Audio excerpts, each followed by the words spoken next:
All right, and we are back here in our final week of NECC Overwatch. My name's Jeff, joined here by Corbeck to bring you through our final two matches here on Stream A at least. There's some other matches going on in Stream B if you're searching for those teams, but hey, that's neither here nor there. What is here and now is the Battle of the River. We've got Augustana taking on St. Ambrose.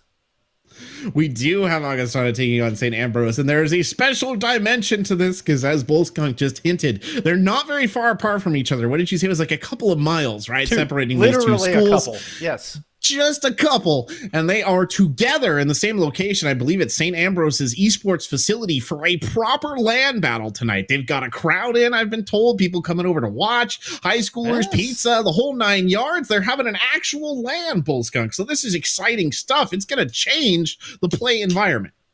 100%. And hopefully for the better for everybody involved. I mean, you just get that LAN energy. I mean, we were talking before we went live just about, the drive to be at a LAN, to cast a LAN from our point of view, but to play at a LAN from the player's perspective, and how that changes things and the emotion that goes into it. That's we'll see what comes to the table here today. And I mean, in talking with Augustana, I mean, it is all about that emotion control. So we'll see who can wrangle in those hypes and keep a level head and even keel as we go through this matchup. But hey, let's take a look at our two teams and see who's going to be taking to the battlefield today. First off, we're looking at the Vikings, headed by Breaded Man, main tank here, one of 4 seniors on this squad who have been apparently playing together for quite some time. Yeah, very senior lineup here for Augustana. We focus on, Breaded Man, Harvicle, Dad, Superb, Weezer, Vanilla, Big Huck, a strong team, right? 6-2 overall in the season. Some very good support players here in the form of Harvicle, and they've got Vanilla, Big Hug in tonight. That's kind of, I think, their star support lineup that we're probably going to see come out here. Their tanks are very good at sort of controlling the line of play. That's something that we've noticed with them before. It's a very well-rounded, very coordinated, coached as well squad. So a tough opponent for their challengers, St. Ambrose Esports. Let's go ahead and take a look at them. Yep, as we bring up the Fighting Bees. And this team coming in 7-1 and a much younger squad, as you can see. Sinfax is the support player for them. The only senior on this squad that's at least starting. They have one other senior who's a DPS player on the bench. But speaking of DPS, it's Heinz and Agent MM7 that I'm keeping my eye on from this squad. Heinz, your MVP from the fall semester for Overwatch. MM7, their captain, and just a very strong DPS duo. So keep an eye on them to be the big difference maker here. Yeah, Heinz has that Twitch shooter training as well. You may recognize him. I believe he plays for their Rainbow Six Siege team as well. So, a gunner all around, quite literally in the sense of Siege, but as well here, that's someone to keep an eye on. And then you actually passed me this little bit of insider knowledge coming out from the side of St. Ambrose. I believe they're the team that used to run quite a bit, or does run quite a bit of ball comps. They're looking to shift away from that now and put their tank line into something different. So showing us a little bit of youthful flexibility here in tonight's matchup. And I'm anxious to see how this not only affects their synergy going forward, but the ability for Heinz and MM7 to get involved in the fight. They put a lot of pressure on this DPS squad to be the difference maker, to overwhelm their opponents, and one of the reasons they're 7-1 and in first place in the Challenger Cyan division. So we'll see if going over to that 6-man composition featuring typically a lot of Reaper and Sombra, if they've mastered that one yet, and coming up against this big Battle of the River, if they can take the dub utilizing this new strategy. Indeed. Well, let's go ahead and take a look at the maps that the Battle of the River will take place on. Unfortunately, not taking place upon a river. It's actually going to start by the seaside here. It is Ilios that will roll us through first. That'll be a nice taste of Greece there before we move on to our hybrid map. That's going to be King's Row, the absolute classic. Could not ask for a better gem here for our land, Bullskunk. And that takes us through to Escort, Route 66. Those are the maps that we are guaranteed to see played. If it does go farther than a 3-0, and I assume that it will, we might get a chance to see Numbani, Busan, and then Junkertown rounding it out as a potential decider should it be needed. Fantastic map pool. You got some tried and true in here. You got some you don't see necessarily very often. in Route 66 and Numbani. Coincidentally enough, last time we saw these two teams, Quebec, was back in week 4. Was the last time we saw either of these squads, not versus each other, mind you. But we had Kings Row and Numbani in that map pool, so got to get a little bit of a look in that. Augustana lost that 2-3 tight match against Eagle that we actually casted, and later on we saw 3-0 from SAU as they're able to take down UAH. But it's been a lot. I mean, that was 5 weeks ago, Quebec. I'm anxious to see the changes. I'm anxious to see the growth. I am as well. Let's take a quick look. We got, I think, predictions here in week 9 for the first time so far in the NECC season. I think I was expected to participate in this, and I did. And I'm the lone dissenting opinion. Oh, no. By the way, I just want to say, you got to listen to his Preds here on the Run of Show. And I cannot stop thinking about Predator, which would very much change the nature and tone of an Overwatch game if he suddenly showed up. But I did pick Augustana right here because I think Augustana is a very solid team. I think they are a group of older senior players. They have a lot to prove here tonight. And to a senior graduating from college, things like a LAN, right? Like a battle of the river, a victory trophy that's made out of an ore, right? These are the kind of things that matter.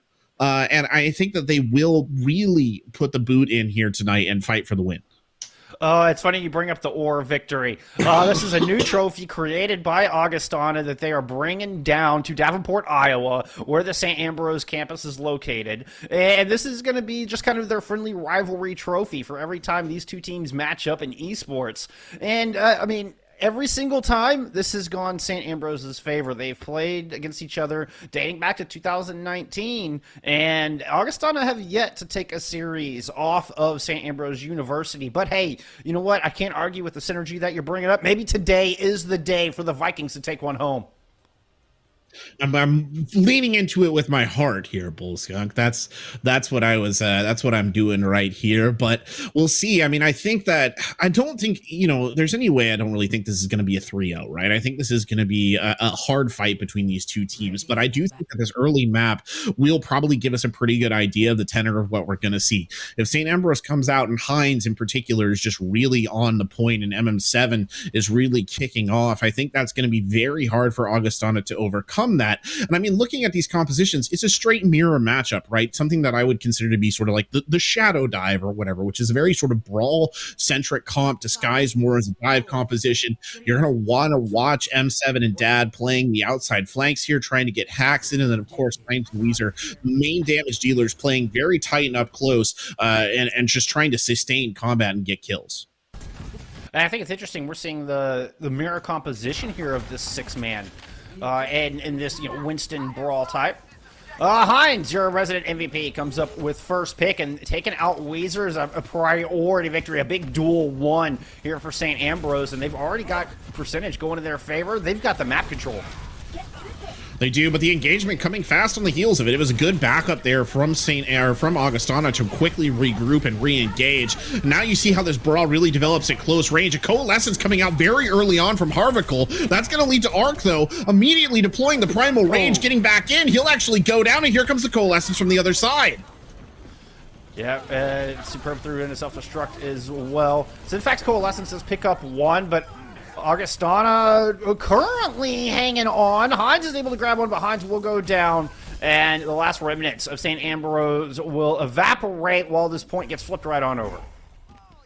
That was a quick re-engage right there on the side of Augustana. I got to give credit where credit is due. And I caught us a bit off guard because I was going to do a little color bit, then hand it back over to you. And suddenly we were in the midst of a brawl and ults were getting used already. But speaking of ults, the ult bank's just about equal here. The big difference, the big leveler here is that the use of the EMP.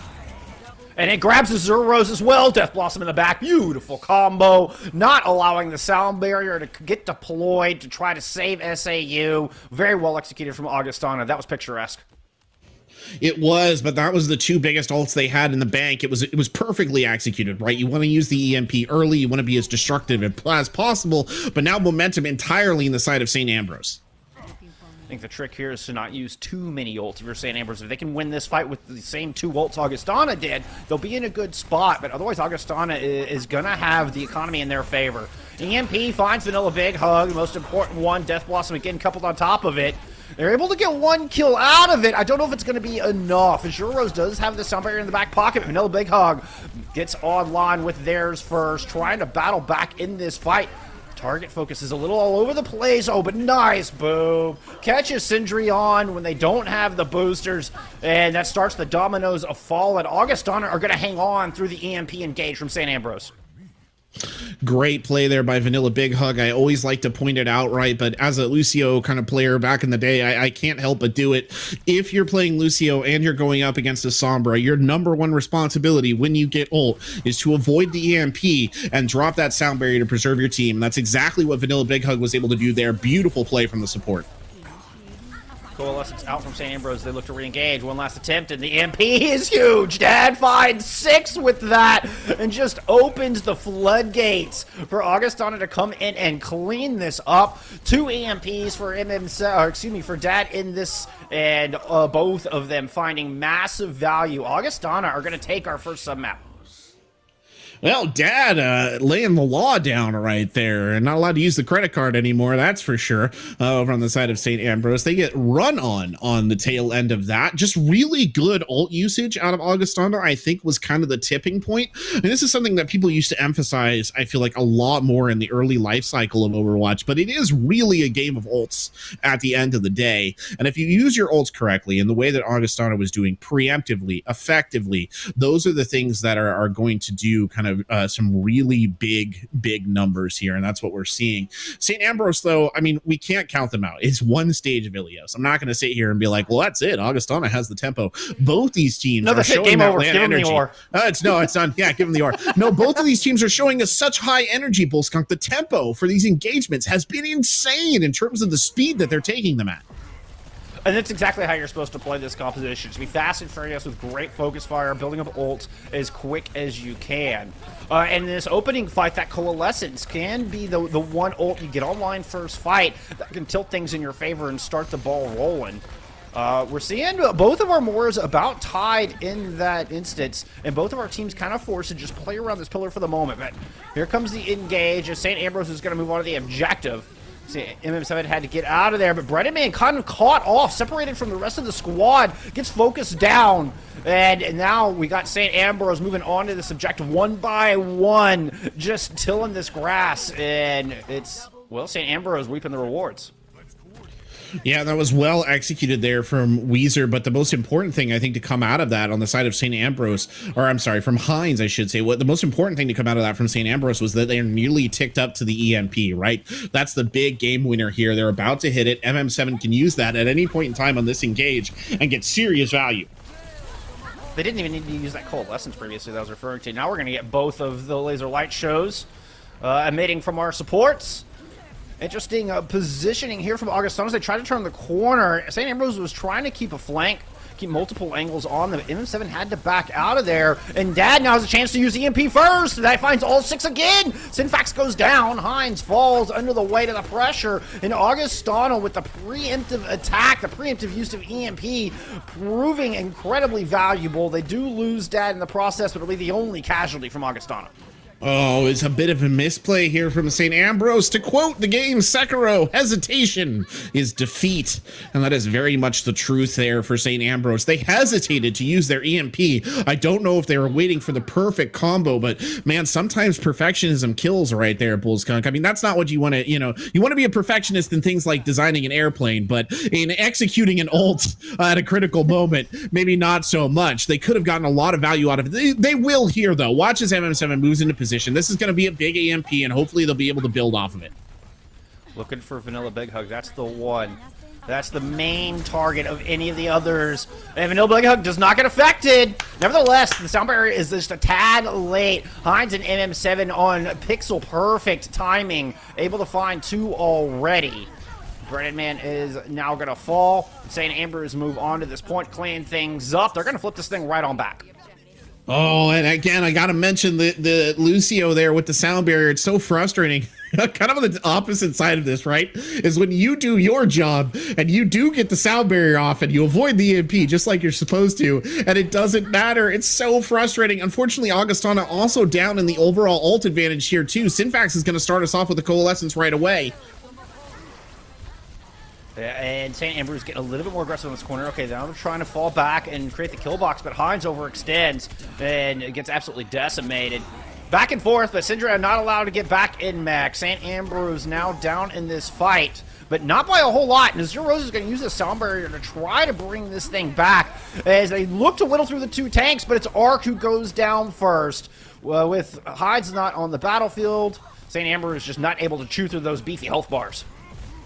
No, this is an interesting thing that I wouldn't point a comment on. I know I've been talking a lot about the supports, but I actually think they're absolutely critical for this composition because both of these compositions, right, focus around sustain. That was a very risky call on the side of Azure Rose to use the sound barrier right there because Sinfax was dead. So the sound barrier gives temporary health. It does not heal the team. So unless your Moira is in position or you have an amplified heal to follow it up, it doesn't actually grant you all that much value in terms of long-term sustain. Another 6-man EMP? Are you kidding me? Dad has been outstanding with these today. That is ridiculous. I mean, we're talking 25 people caught in EMPs and 4 EMPs.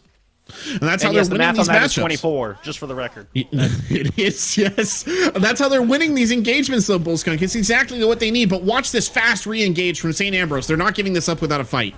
They had to. It's final fight territory for both sides. MM7 did drop their own EMP. Death Blossom with it from behind, is able to pick up a pair, and yet St. Ambrose are still down in this fight. It's just the Diva and the Lucio left. Augustana going to clean up, and, well, they're going to take map 1 over their rivals across the river. The Vikings up 1-0 here in our series in the Battle of the River. A fast match. I think that's the biggest takeaway I'm going to get from this is just how quick the tempo was here as Harvickle walks away at the play of the game. Always love to see a good Moira play of the game there. As someone who, Moira is how I broke out of Platt, so I love Moira. She's great. But I got a love for characters. I got a t-shirt somewhere too. My dog put a hole in it, but it's the only Overwatch t-shirt I own. But I'm just going to, I know, right? But I'm just going to say, I think it's a really, really interesting matchup when both of these teams are going at such a high tempo, right? Because I think skill-wise and coordination-wise, what's that showing us is there's not a lot of difference between these two teams on those levels. If they can both play at that tempo and look relatively even to one another, that's really good. The big difference here, though, is ult usage. And I think that was the defining factor. You mentioned it yourself, 24 people caught in the EMP, using the EMP preemptively, using your ults conservatively to win fights. These are huge advantages, right? And Augustana was doing exactly what they needed to in that regard. I think St. Ambrose needs to maybe dial it back a little bit. Maybe it's an ult tracking thing, whatever it is. That is the number one issue that they could fix right now going into Kings Row that would guarantee them a map win. I mean, it's hard to go up against that synergy. I mean, it's that synergy we were talking about at the top of the broadcast. I mean, Dad on the Sombra, coordinating with that support line, with that main tank. So not only landing massive EMPs, but you can see the follow-up in action, and the focus fire is superb. No pun intended. I mean, and that's, I mean, it's not just a one-man show. That synergy built in between these 4 seniors that makes Augustana so strong and perhaps so difficult to read. You know, where St. Ambrose is not able to quite gauge the ultimates as well as you might want them to. I mean, it's interesting, and there's not a ton of opportunities to do it, but this is a good one where I draw a little parallel with real sports, right? Or meat sports, I don't know, whatever you want to call them. But if a team in the Premier League was together for 4 years, all the same players, they would probably be pretty good just because instinctually you play together that much time, you practice together, all this stuff.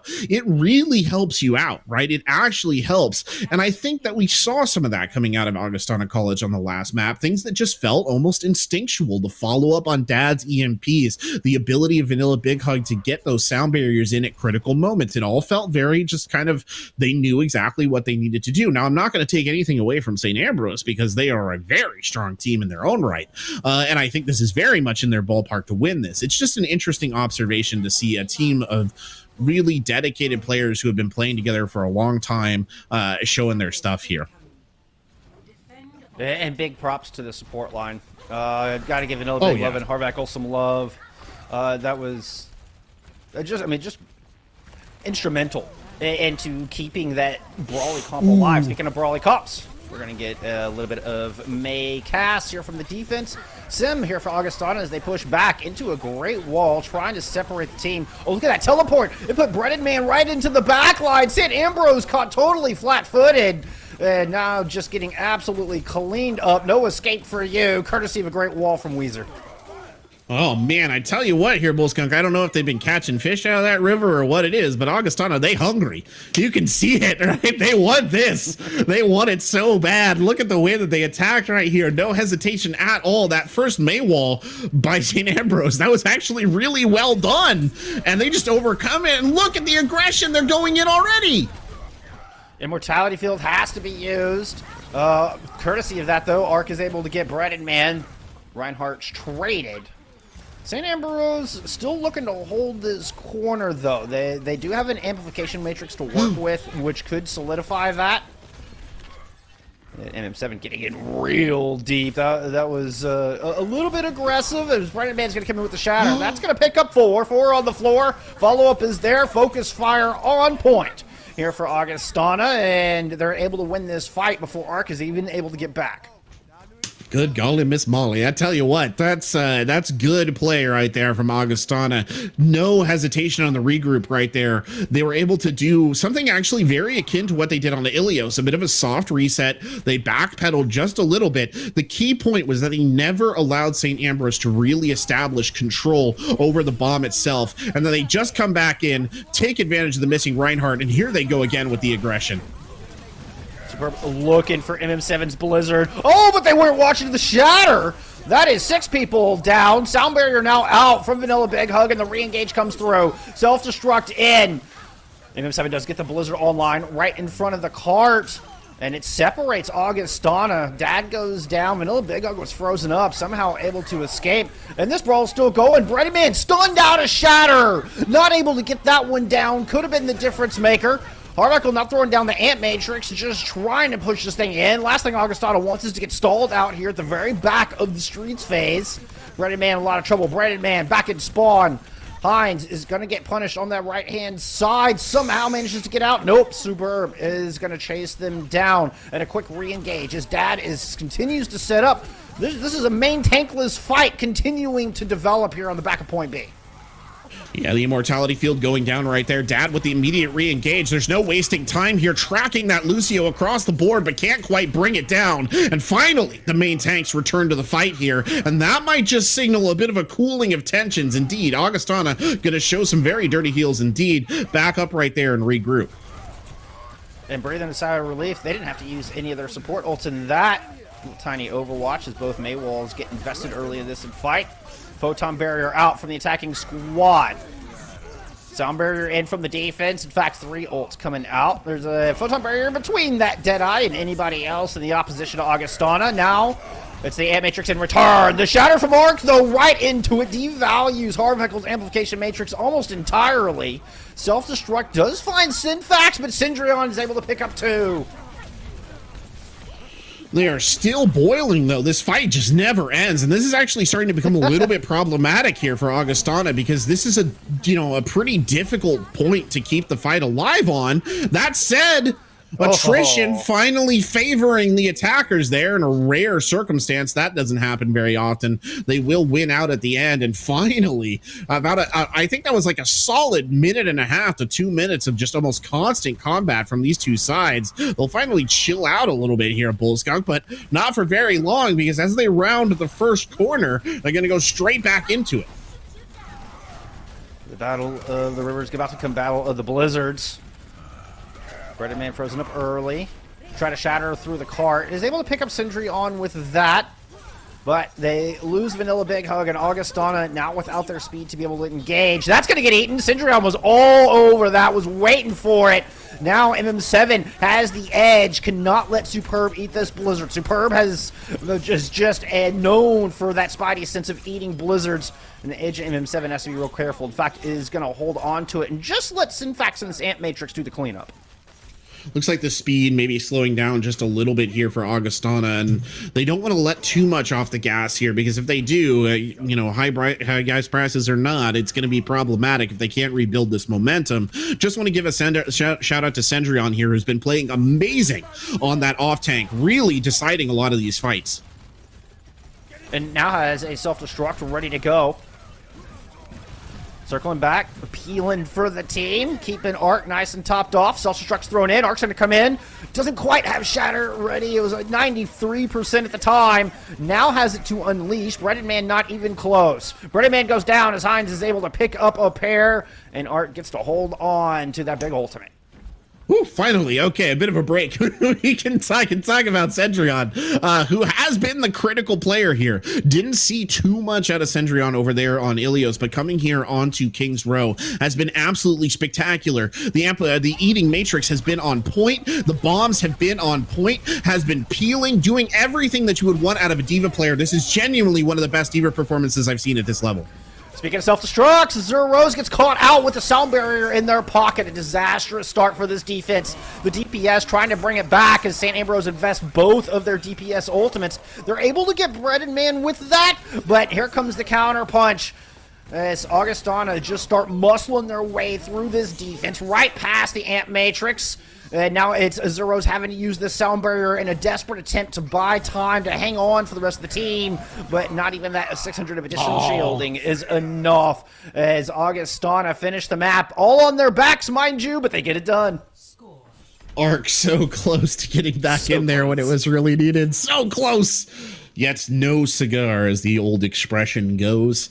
Unfortunate, is it no vape nowadays, perhaps? I don't know. But unfortunate situation right there for St. Ambrose at the end. But they did a spectacular job across the board, actually, really slowing down that push at the tail end. Keep in mind that when Augustana did go into that, they had, I think, almost 4 minutes on the clock. So St. Ambrose at least put a bit of a break on what was otherwise looking like a very decisive engagement, right? A very long, sort of lengthy engagement as well. A couple of things to note there, Bullskunk. Number one, long engagements like that are draining from a player perspective. You already have the pressure of the LAN. You know, it's a little mini, it's a rivalry. I'm not even going to call it a mini rivalry. It's a rivalry. It's a big game. You're both powerful teams, right? There's a lot of pressure on here. Getting involved in a fight that lasts for 2 minutes where you're having to make constant decisions and do all the aiming and all the calc, et cetera, that gets very draining. And that's something to keep in mind here. The other thing to note, I think, is I really want to applaud Dad for sticking with Symmetra that entire time. There are a lot of players who I think would have been tempted to switch to someone like a Reaper or perhaps to a McCree, or sorry, a Cassidy or something like that. But they stuck the Symmetra and they really made it work. Good turret positioning, good ult usage, and just constantly providing a source of close-in damage that I think St. Ambrose really struggled to deal with. And Dad sticking with that Symmetra here on the defense, has the 3 turrets set up right here at this main choke to the right-hand side of our attacking St. Ambrose. Just slowing them down a little bit, forcing them to keep in check, be mindful of those sim turrets that could really just make their approach nice and sluggish. Easy pickings for Augustana.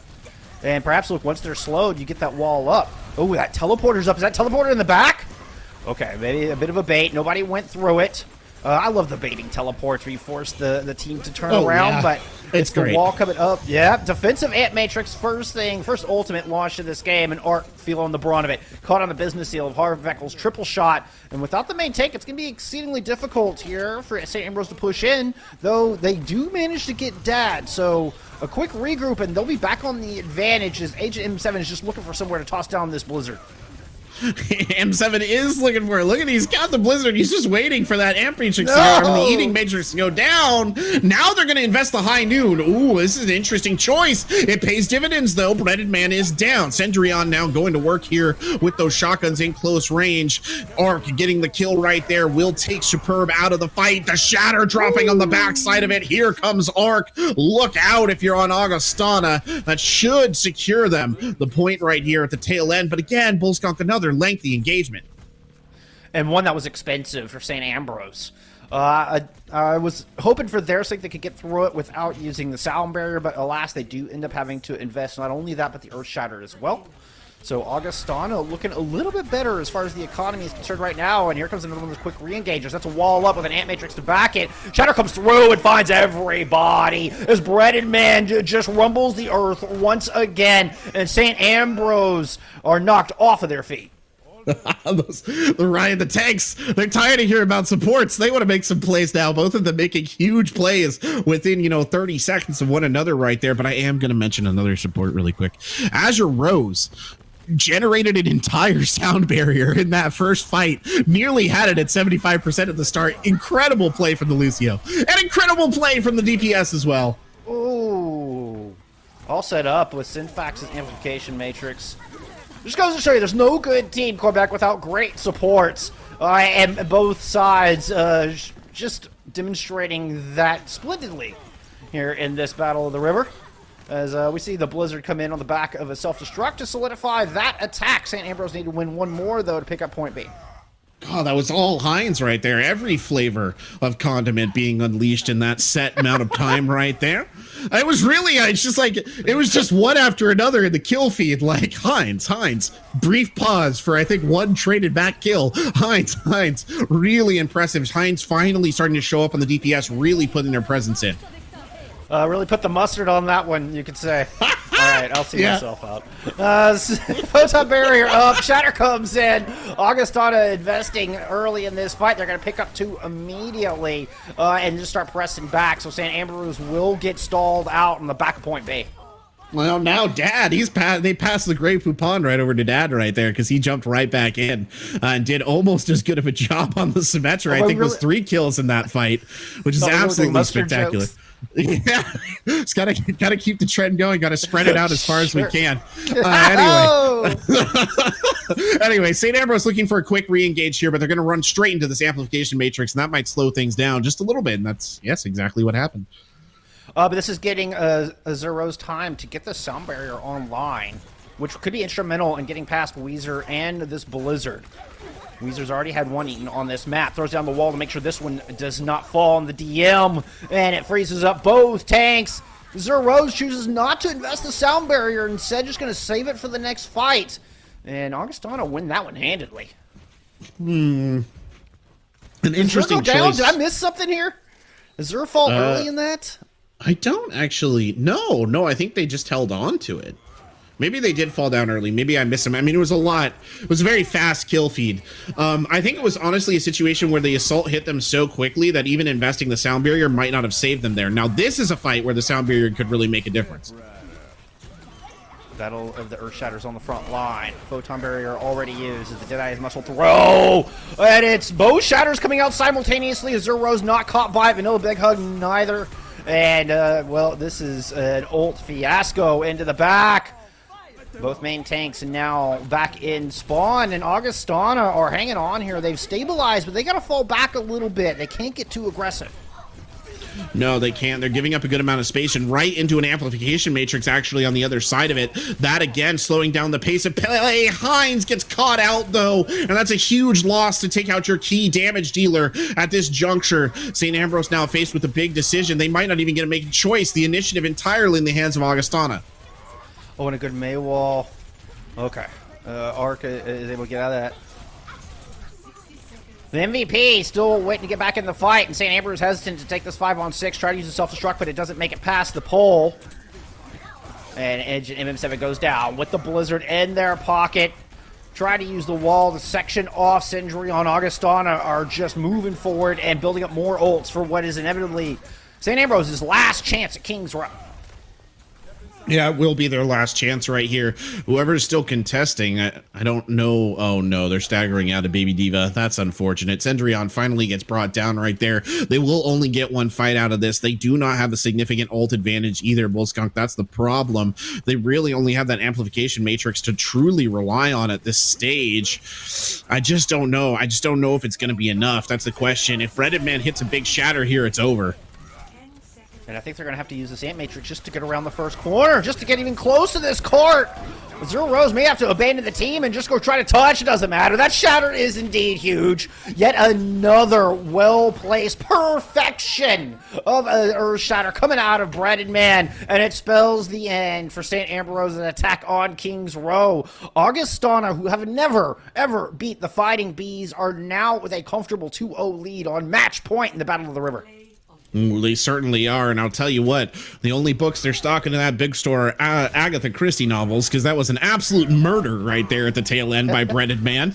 Huge shatter, not unlike the one you're seeing on your screen right now, actually. And Breaded Man's shatters were a critical part of this, a very effective defense. And again, I know that I'm going to sound like a broken record. I'm not afraid to break here. It was alt usage. That's really what it was. Azure Rose with the sound barrier is one that immediately pops to mind, even when it was used, I mean, we're talking very small percentages, right? And when it was used, It was used like half a second too late because the May had already died. And then it becomes a 5v6. And yes, the sound barrier confers an advantage onto you, but the way things are looking right here, right in that fight, you don't want to be at a 5v6 if it was avoidable. And they waited a long time to deploy that sound barrier. And when it finally came out, it did not work to their advantage. Nope, you could not stop the murdering spree of Breaded Man and the rest of Augustana. And, I mean, just to follow up on our murder mystery, it was Breaded Man in the bookstore with the hammer who committed the murder. Now up 2-0. Augustana on match point, looking to take the ore of victory. We're going to take 5. When we come back, we'll see if they can complete the sweep. We'll see in a moment.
The Battle of the River taking place in Davenport, Iowa at St. Ambrose's campus.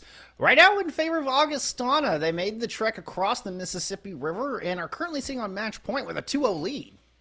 And Old Man River is favoring them tonight, at least as far as this has gone. And you and I here were talking in the break, right? This is a LAN that's being played at St. Ambrose's esports facility, which is really cool. We heard that they had a crowd there. I think I already mentioned that. That's awesome. Hopefully they got pizza and stuff during the break. That's great.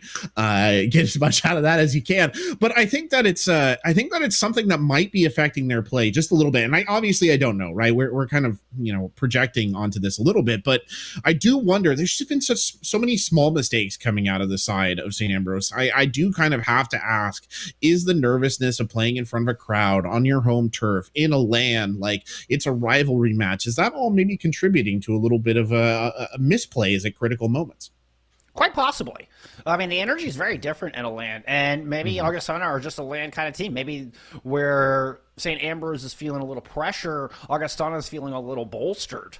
And we did talk about, Coach Loomis was speaking on the importance of controlling emotions, and that focus so far, like, they do not look off their game at all. In fact, Augustana look as good as I have seen them all season long playing at the LAN. Shout out to anybody in Davenport, Iowa watching this right now. If you have pictures of the LAN, tag me on Twitter. I want to see this. I want to see this facility. I want to see the action. But anyway, that's beside the point. Speaking of action, we got map 3 coming up. St. Ambrose, they're gonna have to reverse sweep this thing, Corbeck.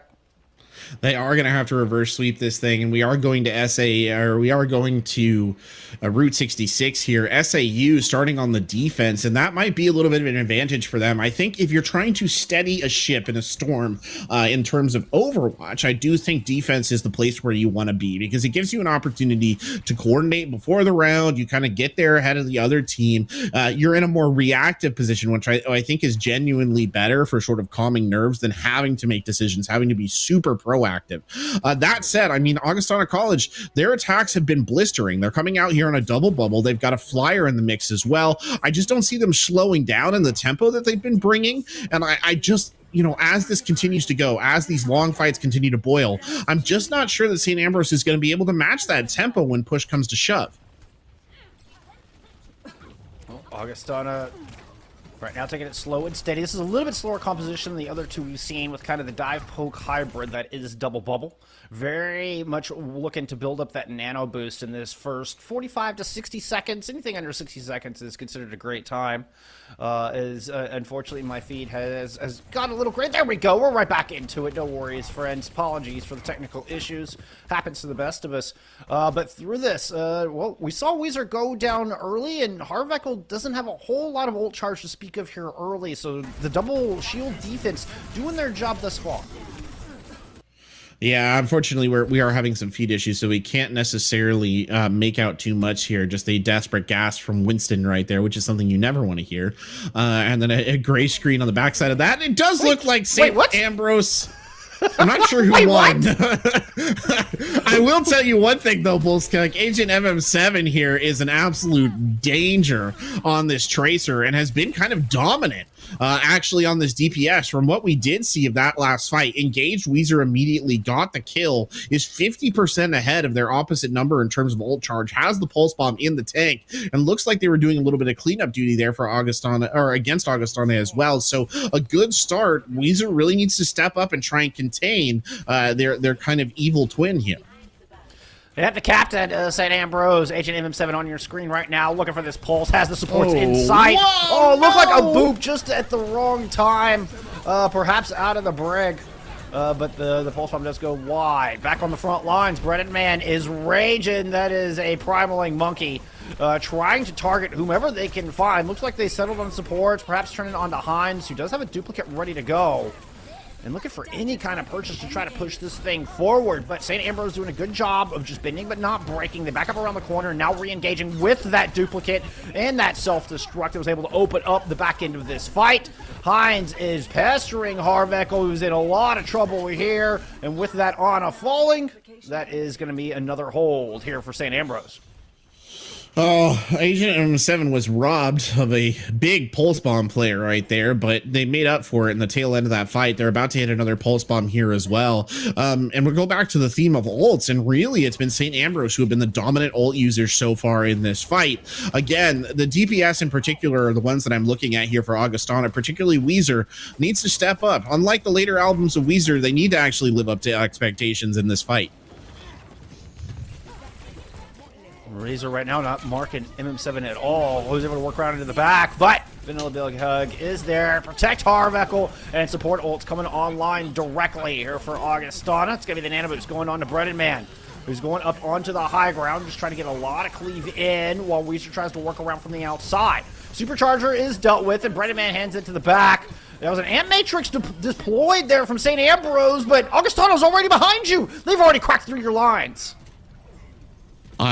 Just gonna point out how much of a different fight that was when they lost Agent MM7 on the back line. Once that source of pressure that was being applied to the backside, to the rear of the Augustana College formation was gone, it felt like they could breathe again. It felt like they could orchestrate the attack that they wanted. Everybody was closing in. There was less pressure to defend Harveckle. They got mixed up. You saw the Brig come forward. Complete tone shift in that attack right there. Breaded Man, by the way, forced to, might have even misclicked on the Primal. I'm not exactly sure what happened, but unfortunate to see that ult go in such an ineffective manner. Yeah, I think I was just trying to give us some motion sickness there. I was clearly frustrated with that ult. That's the only thing that could mean. MM7 does have this pulse. We'll see if they can coordinate a little bit better with Ark's halt this time around. Lands it in just before the stun comes out. A split-second difference means life or death for Vanilla Big Hug, and unfortunately, it's the latter. Now, with a bit of an advantage, Weezer strikes back stronger, finds both supports, and it is Weezer winning out the Pulse Bomb duel, now just living rent-free in the heads of the Fighting Bees. This is exactly what they needed from Weezer. That couldn't have been any better timed. You're down your kind of linchpin support, right? The Ana is obviously the main heal here and has a bunch of util that she can contribute to the fights, but the Brig is the one who's keeping the Ana alive. She's the centerpiece of the support line and the formation as a whole. Great effort right there by Weezer to get their team out of a very difficult situation. And now St. Ambrose is forced to backpedal yet again. They've got the ult advantage. Is it going to be enough here for them to turn around this fight and get a stop at this first corner, which would be huge with the time banks remaining? I think they're just going to wait for Augustana to engage and then throw down their Amp Matrix and drop this duplicate while they're at it. It's going to be the Winston that was duplicated with the self-destruct into the back. 3 takes. Turns out it's pretty good. And Augustana have been forced all the way back outside the double doors. Superb trying to stay alive with all that charge down low, uses the bubble, and somehow still alive and kicking back there. 3 tanks, huh? That sounds interesting. They should try that. Maybe pair it with 3 supports. Yeah, maybe. How's nobody thought of this quarterback? Oh, I don't know. We're on the cutting edge here, Bullskunk. And speaking of the cutting edge, they're already going in again. Oh, and there's a huge bionade from Harveckle. But somehow it doesn't matter. St. Ambrose is able to survive. They didn't even use any support ults to do it. I think just a beautiful immortality field was enough to allow the room for St. Ambrose to strike back. Oh, I mean, it was a good play there from St. Ambrose to recover again from a very dangerous situation, and they used their ults well there. They didn't have to put a ton into it. Interesting, Synfax has held on to the amplification matrix here, which is probably the fastest ult to regenerate on their side. It's got to come out at some point in time, but it's going to be the rallies coming out respectively as that comes down the pipe. In fact, Synfax is going to go ahead and throw down that Amp Matrix at this point with Breaded Man primally in the back. They're trying to keep the rest of Augustana at bay while they deal with this high HP Winston that is pressuring their back line. But St. Ambrose able to survive the onslaught. And now looking to try to punch back as self-destruct thrown in. I anticipated Hines would follow that in with the dupe, but reads the flank as Augustana tries to come through mini room and go around. Breaded Man heads in the back, hoping Harveckle will get the nano, but it's not in time. Now Hines chooses to dupe, using it as a counterpunch method, drops the Primal Rage, has Superb in a corner. Hines coming up with a big play here on the defense. We know Hines is capable of it. We saw moments of it over on the other side. Did a really good job of stepping into that one. Now switching over to what I think might be, you know, their maybe favorite DPS, or at least a comfort DPS in a lot of ways, which is that Cassidy. They showed deadly effect with Cassidy last time we saw it on King's Row. It's the kind of fight ender they need. They've also got the pulse bomb in the pocket. MM7 needs to hit it, and needs to hit it big, and won't find it. Bull Skunk, an unfortunate start. No, and now there's a grab with a nanoed monkey into it, and Mortality Field's taken care of, and Breaded Man just lands on top of everybody. Now pops their ultimate to go in and clean up what remains of St. Ambrose defense. Augustana, it took them until the very, very end, but they will push this thing home, clean up a little bit of stall. Tracer comes out. MM7 won't last long, and Augustana finally get this 3rd point on the board. Something so typically Augustana, at least the Augustana that we've seen tonight right there. Great ult combination. Perfect heads-up play from the off-tank. Saw the nano, Winston come charging in. Superb. Watches that go forward and knows that if there is ever a time where they're going to use that Graviton Surge, it has to be right then and there. Sticks it perfectly. That allows cleave damage. Then Superb themselves comes crashing in on the backside of the cleave damage. Brilliantly executed finish. Now, I will say it was a very good defense from St. Ambrose. Better than what we saw in King's Row. They burned them down all the way into overtime. They should be very happy with that. But they have to be kicking themselves a little bit that they weren't able to stop it at the very tail end. And it was because the critical ult that they needed, a really good pulse bomb to start things off, did not come to fruition there for whatever reason.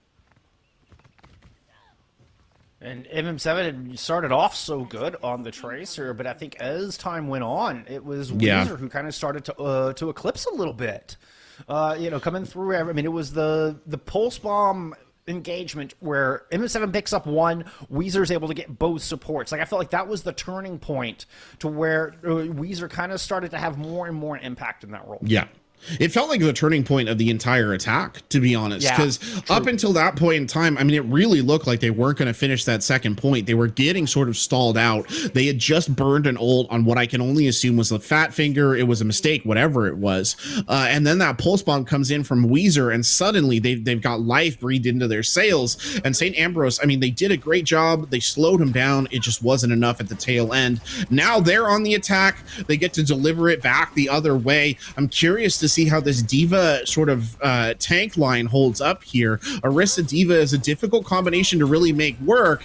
We see Vanilla Big Hug there doing a bit of backline guard duty, making sure that Agent MM7 is a little bit more contained on this first point than last time. MM7, just content to sit on cart, knowing that doesn't want to get too close in there. A lot of criticals on your screen right now. Augustana falling back, but they've lost their primary source of healing.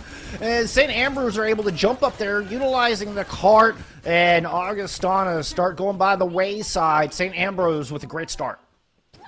Oh boy, I tell you what, St. Ambrose drilled the hole there and just put everything they had into it. Unfortunate to have lost Harvicle first, but a really good capitalization there on the side of St. Ambrose to really make that stick. Interestingly, Superb here, kind of on the double shield. I'm not feeling a lot of impact from the Sigma shield right now. It seems to be getting taken down in a relatively quick fashion. They really can't seem to sustain it very well on the defensive side. Which means it's got to be used very purposefully. Oh, nice play from MM7 just before Vanilla Big Hug comes through. Able to sneak around the bodyguard and find their assassination target. Now trying to find something with the pulse, but Harveckle and Vanilla Big Hug had enough of MM7 shenanigans in the back as they're able to equalize 5v5. Both teams missing a DPS, and Hines going to use a Sigma and try to turn the Dutch scientist against Augustana and their defense. Already has that Gravitic Flux ready to go. Doesn't have much life left in this duplicate. Has to play it a bit safe, but might open things up the other way. Superb trying to respond with the authentic Gravitic Flux. Slams down Azure Rose, forces out Immortality Field. But now the Transcendence is ready. He's going to save everybody but MM7. Supercharger out. The War Drums on the battlefield from both teams, as a matter of fact.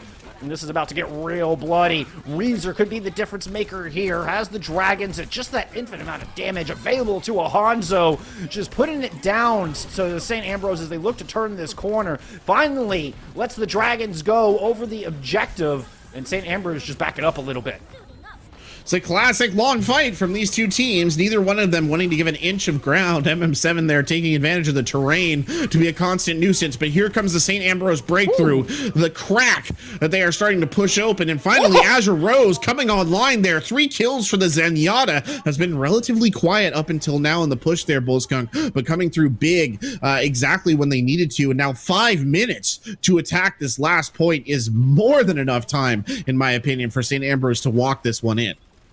Oh man, the longer these fights goes on, the more and more value Azure Rose is going to find with this Zenyatta, and not only 3 picks, but manages to find both supports in that. Now Synfax has an Ant Matrix up, so Azure Rose is doing that much more damage, just sitting back here and putting in a world of hurt. It forces Augustana way back. It does, and AJM7 playing those flanks. Now the Amplification Matrix coming out on the front line as well. The big issues here, both of the DPS ults and the Transcendence about to come online for St. Ambrose. There is no real answer to this on the side of Augustana. They need to get the Dragons as quickly as possible and use it as quickly as possible to level the boards before these ults start to go off. Even just a kill in the neutral might do it. Transcendence is forced out by those Dragons from Weezer, and now the big Omnic Butler is put onto the objective. This allows a little breathing room for the tanks as the Pulse Bomb yeeted into the back. MM7 Knight will pick up one on this, but back on the front line, Synfax has whittled through the front line of Augustana, and St. Ambrose on track to put up a wicked fast time. Augustana coming back, they might have a rally, but this is going to be close. Vanilla Big Hug can't go down. Vanilla Big Hug is down. That's it. It's done and dusted. That is a pretty mammoth time bank, if I do say so. Downright gargantuan, Corbeck. Oh, St. Ambrose with the bite and hold right there. They ain't giving this one up that easily. They found their center right there, for lack of a better word. 4 minutes 36 seconds in the time bank. That is a hefty bank there for Route 66. You don't see a lot of teams putting in something over 4 minutes, to be honest. You rarely see teams putting in stuff over 3 minutes, all things considered. What were the key points that made them succeed on that push? I think they had really good aggression. They had pretty good ult usage. I think they were doing a lot better with their ults that time than they had been in the past, and I think that their synergy looked a little bit better as well. Things were falling into place a little bit more, and ultimately, and I'm going to point it out again, they really struggled to shut down MM7 that time around. It was not as contained. The Tracer maintained a huge presence in those fights throughout, doing exactly what they needed to do, harassing, getting kills, pressuring the supports, not letting anyone have a minute to rest, and those are the critical factors that allow St. Ambrose to push forward there. Oh, and if you let MM7 just run rampant, you're going to have a bad time. Augustana have to find a way to control not only MM7 but Hines as well. Otherwise, they don't even stand a chance here. Already with a huge deficit in the time bank, only way to overcome that, put some points on the board. If they can get 4, maybe even 5 points, suddenly that time bank won't mean all that much. But again, it starts with shutting down these two just high-powered DPS from St. Ambrose. Yeah, it's true. But again, look, MM7 already in the position to be a nuisance. So this is going to require Augustana to basically have a constant spy on this Tracer if they want to prevent what's been happening. Good dive in, though, to start him off. Unfortunately, Breaded Man just cannot maintain that position. Yeah, I think just trying to get some ult charge for Harveckle. You get those initial pokes here with the double bubble. But St. Ambrose look like they want to strike back. MM7 is under some pressure, managed to pick up that Mega if I saw correctly, while Weezer is trying to work the backline as well. Both Tracers just ignoring each other and trying to see who can kill the other's backline first. And, well, it's a nice halt into some sticky bombs, and Hines is able to find the kill into the main tank, but Augustana returned the favor, now have a +1 in this fight. Dad trying to burn down Cindrion, who is super low, but the overtime wick is going. Augustana, they can't get aggressive. They are forced to keep their feet on this cart.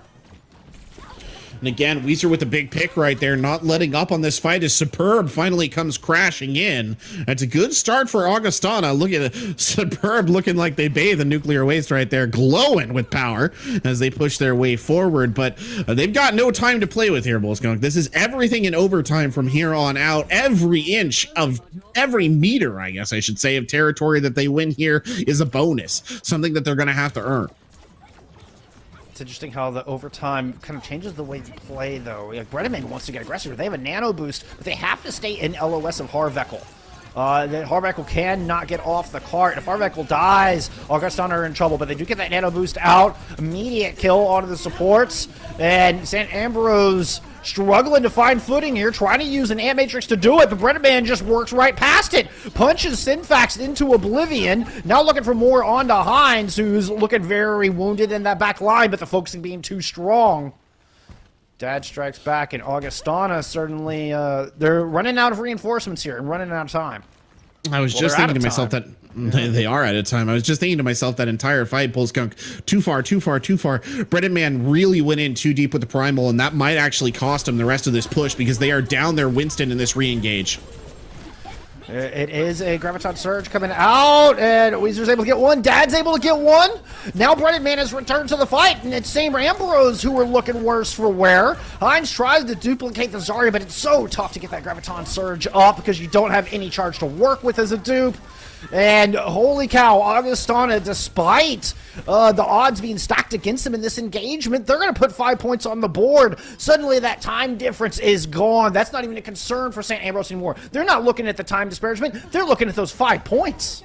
They are looking at those 5 points because honestly, 4 minutes, 36 seconds, some teams could take that entire time bank and burn that on point number 1. Let's be honest with ourselves right here. They were fortunate that they were able to turn that fight around without Breaded Man. Now they have to worry about the amplification matrix and the beatdown bongos coming out of Arc. Either of those ults could be a bit of a fight turner here if they're combined together. That's going to be really, really dangerous, all things considered. They've also got, a pulse bomb coming online here too, but the bongos will start. Yep, Supercharger out, a rally not far behind, a lot for Augustana to weather, and they're going to use a nano boost to do that onto Breaded Man. You can see Breaded Man not getting as aggressive this time, but a great pulse as MM7 steps up. Huge Bionade comes out of Harveckle, a dying wish, but the follow-up is just not quite there. Augustana can't work past the double damage from Synfax Amplification Matrix, and St. Ambrose have finally put the brakes on this thing. Weezer gonna try till their last breath to work what they can, but Augustana fighting a very uphill battle. Not even Superb's Graviton Surge will be enough. I say that as the Rose goes down. Hines finally eliminates Superb from the battlefield. Breaded Man shows back up on the Wrecking Ball, trying to get some work done. And Augustana are finding a kill here and there, but they need a lot more to keep this cart moving. It's just a Lucio and a Wrecking Ball left, with Harveckle in the far back trying to keep them topped up. But St. Ambrose, they're not getting these picks, Corbeck. No, they're not. I mean, MM7 was doing a good job interdicting right there, but it's not enough. Finally, they get Vanilla Big Hug down. They've got to do more. They've got a Bob. He's finally in the fight as well. And here we go. The kill's starting to tick in favor. Hines' Bob doing some big work right there. And I'm just going to say this before I turn it over to you, Bullskunk. That could have happened like 30 to 40 seconds ago. Hines died with the Bob in that critical fight. If Bob had been thrown right around the time that Hines was starting to die, I think we would have seen the fight end right there. Instead, it takes a little bit longer. It doesn't really matter in the long run of things, I guess, because the distance was about the same, but just an interesting little bit of decision making there on the side of the St. Ambrose DPS. It made me sweat, I'll tell you what, because that was starting to look like Augustana could turn that thing around. Spicy. If they had stalled that out just a little bit longer, reinforcements were going to show up. Fortunately for St. Ambrose, they have the ults to hold on. The Supercharger coming in clutch there at the end alongside Hines' Bob. But they still have quite a hill to climb here. That was a heck of a push for overtime. It was a very strong overtime push, and I don't want to lose sight of that, right? And the other stuff that we're talking about. It was a very convincing push there from Augustana. It's very rare for a team in overtime to get past the second stage of this map. So the fact that Augustana was able to do that in and of itself, that's really impressive, Bullskunk. Now you look over on the side of St. Ambrose. They've got 4 minutes and 36 seconds here. That is as we said, hefty time bank. Is it hefty enough? I think it is. St. Ambrose showed us a bit of a lightning quickness last time they were on this map. If they can replicate that lightning quickness again, if they can get M7 in open space, if they can get Hines hitting the big shots, I think they can burn their way through here. That is the absolute worst possible way to start, though. MM7 gets bodied by Dad. Yeah, speaking of big shots, and I mean, Vanilla Big Hug was doing a fantastic job of keeping MM7 in check for the most part. On that last push for Augustana. So, I mean, MM7 has to be really careful of this star-studded support line of Augustana College. who are currently sitting on high ground. Superb opted for the Diva here, so we're not getting the Sigma coming out of this defense.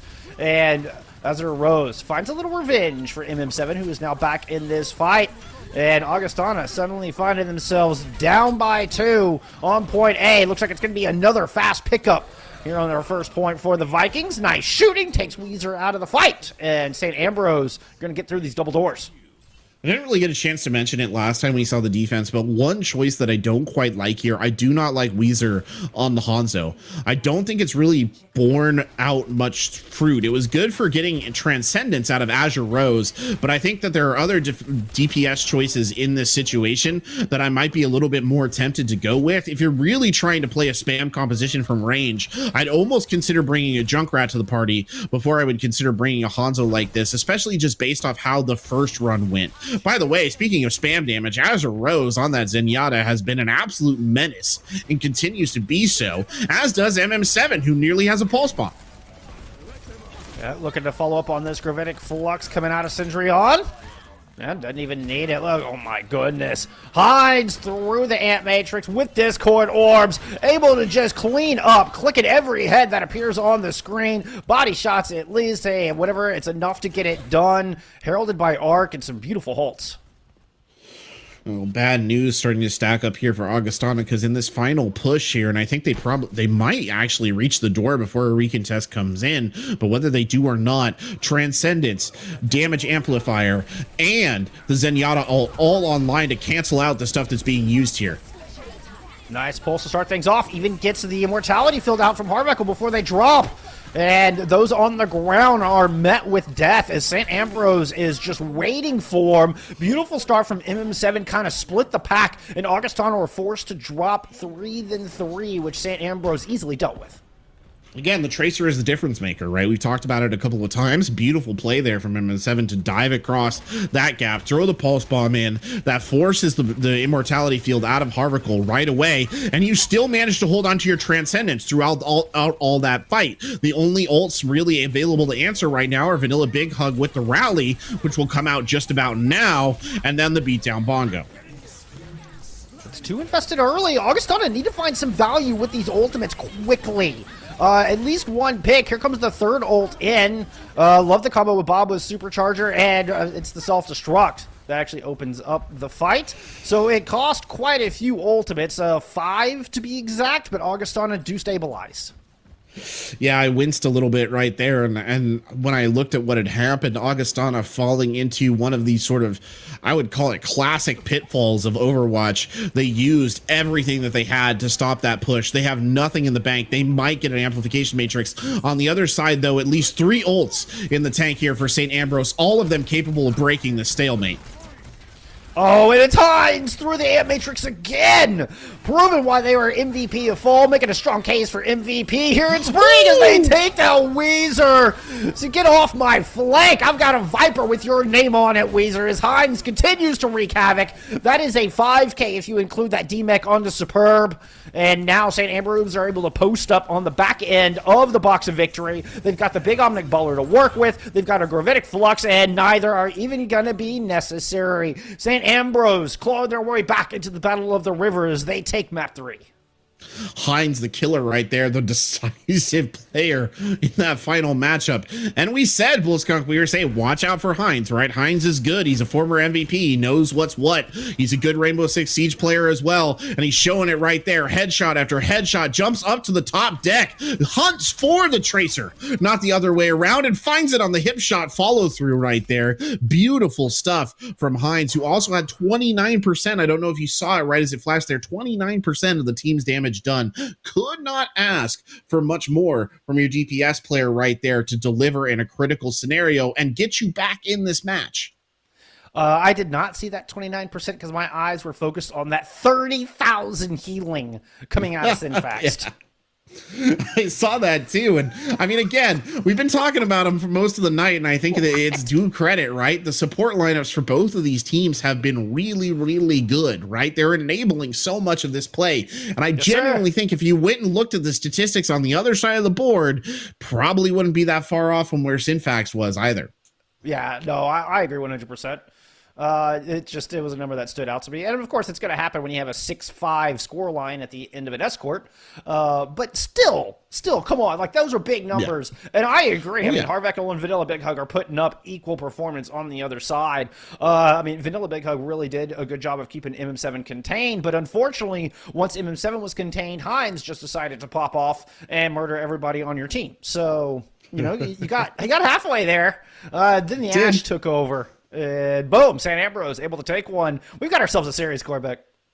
We do indeed, and I think the most fascinating aspect of that last fight was they didn't use any of the ults. They only used the amplification matrix. That was it. They still had 3 ults at the tail end of that. Heinz did almost all of that without the amplification matrix, sort of. I mean, the 2 headshots, okay, I'll give you the amplification matrix, but that beautiful bit of play up there on the high ground to counteract Weezer's Tracer, nothing to it. No ults, no powered abilities, just pure gun skill at that point in time. It's really good stuff. I mean, we're going to Numbani. I really wish I could tell you how I thought this was going to look. And I just don't know, because really the elements of a Numbani attack and a defense, right? Things like the range play, maybe an Orisa coming out, you know, maybe something more divey, the brawls that they've kind of been showing us. They've looked so even keel, the 2 teams on that. I don't think either one of their DPS is the superior Echo player, for example, if we saw an Echo player brought out here. I think Heinz has a slight edge in the Ashe battle, but I don't think it's huge, right? Because there were some good plays coming out from the other side as well. And I don't think that Weezer versus MM7 has been particularly lopsided either. We both saw them kind of have their moment in the sun there on that last map. So I'm just not sure how this is going to play out. I don't know, but if Heinz gets that high ground on defense on point A and can just sit back in that corner uncontested, St. Ambrose are going to be a really good spot. Yeah.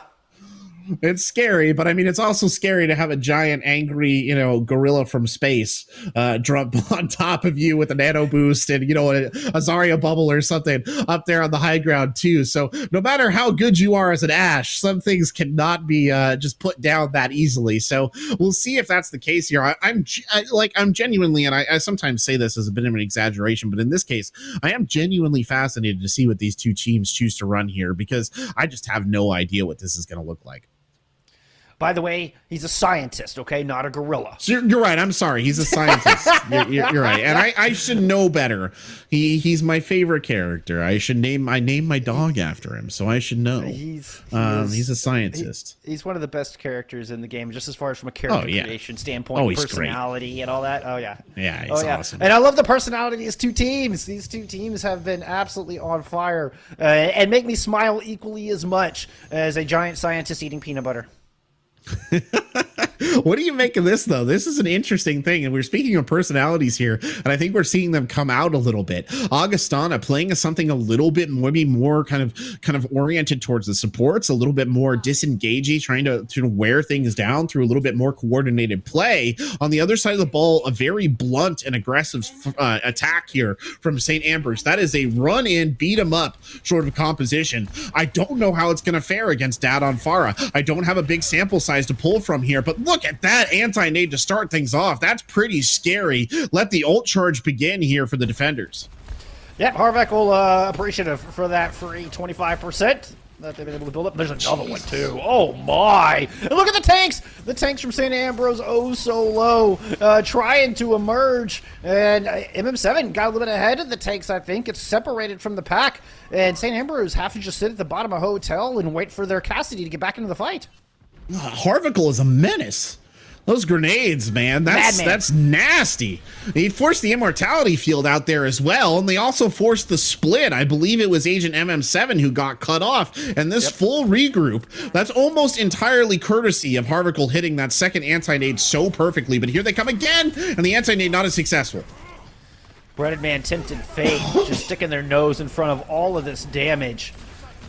Ant Matrix out. St. Ambrose are desperate to try to find some space to work. They're able to pick up one, but everybody else is so far away. There's another huge Byronade out of Harvekel. Primal Rage was nanoed there for a bit. Now the barrage is unleashed onto the pack, and St. Ambrose are struggling to find targets to pounce on. Anybody that gets close dies, sure, but nobody from Augustana have to get close to put in a world of hurt.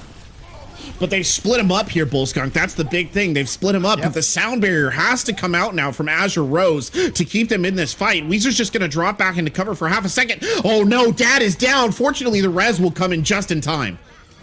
I mean, the sound barrier only hit Azure Rose and Synfaxed. Oh, there we go. That's an opener. That's what St. Ambrose needed. Arc goes down. That does not speak well, but MM7 has absolutely carried this thing as they go uncontested off the high ground. And St. Ambrose win this one in a scrappy couple of engagements. Well, we were talking about the danger of Hines on the high ground. We slept on MM7 on the high ground, making huge plays up there on the Cassidy to rip that first point away. I also want to point out St. Ambrose played that so well, getting into cover as Agent MM7. A little bit of revenge served courtesy of Dad right there at the tail end of that fight. Did not wait for that to go cold either. That is just some fresh, hot revenge right out of the oven. Now Dad has another barrage ready to go. Circling in over the top. And Immortality Field is out. The barrage comes down. Self-destruct thrown in as well, and each find a kill. You also have the nanoed monkey back there. So Augustana invests heavily to stop this cart, but they succeed. You need to stop it here, though. This is such a good place to kind of stop a team. The respawn advantage is obviously on the side of the defenders, but attacking around this corner into a difficult defensive setup is really challenging, and I think we're going to see that illustrated. Shatter is perfect, though. Breaded Man did get that bubble out, so it didn't go past Breaded Man, and they had the Primal Rage to get back up and start wreaking havoc.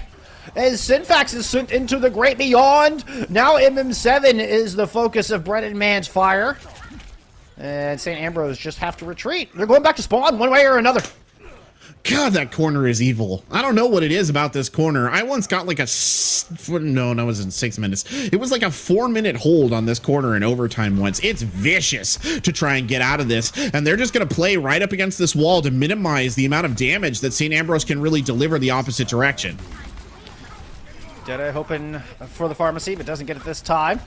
Breaded Man does get separated, though, as the Deadeye kind of forced everybody else back, and Breaded Man was left alone, which means the Nano Boost has to go on a Superb, which, by the way, Harvekel has on cooldown, apparently. How fast was that Nano Boost? Oh, and there's the Death Blossom. That'll find both supports. I didn't see that one coming, and neither did the support line of Augustana.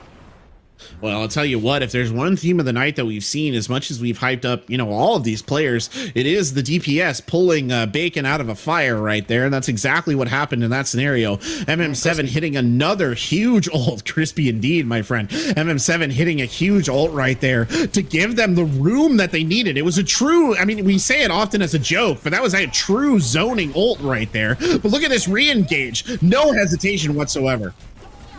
A couple with the self-destruct allows room for Breaded Man. Breaded Man so close to dying. There's the Primal Rage. Superb able to get back in mech just in the nick of time. Nope, never mind. We were looking at Syndrion, and my brain went backwards. St. Ambrose kept their eyes focused on the goal, though, as they pick up point B.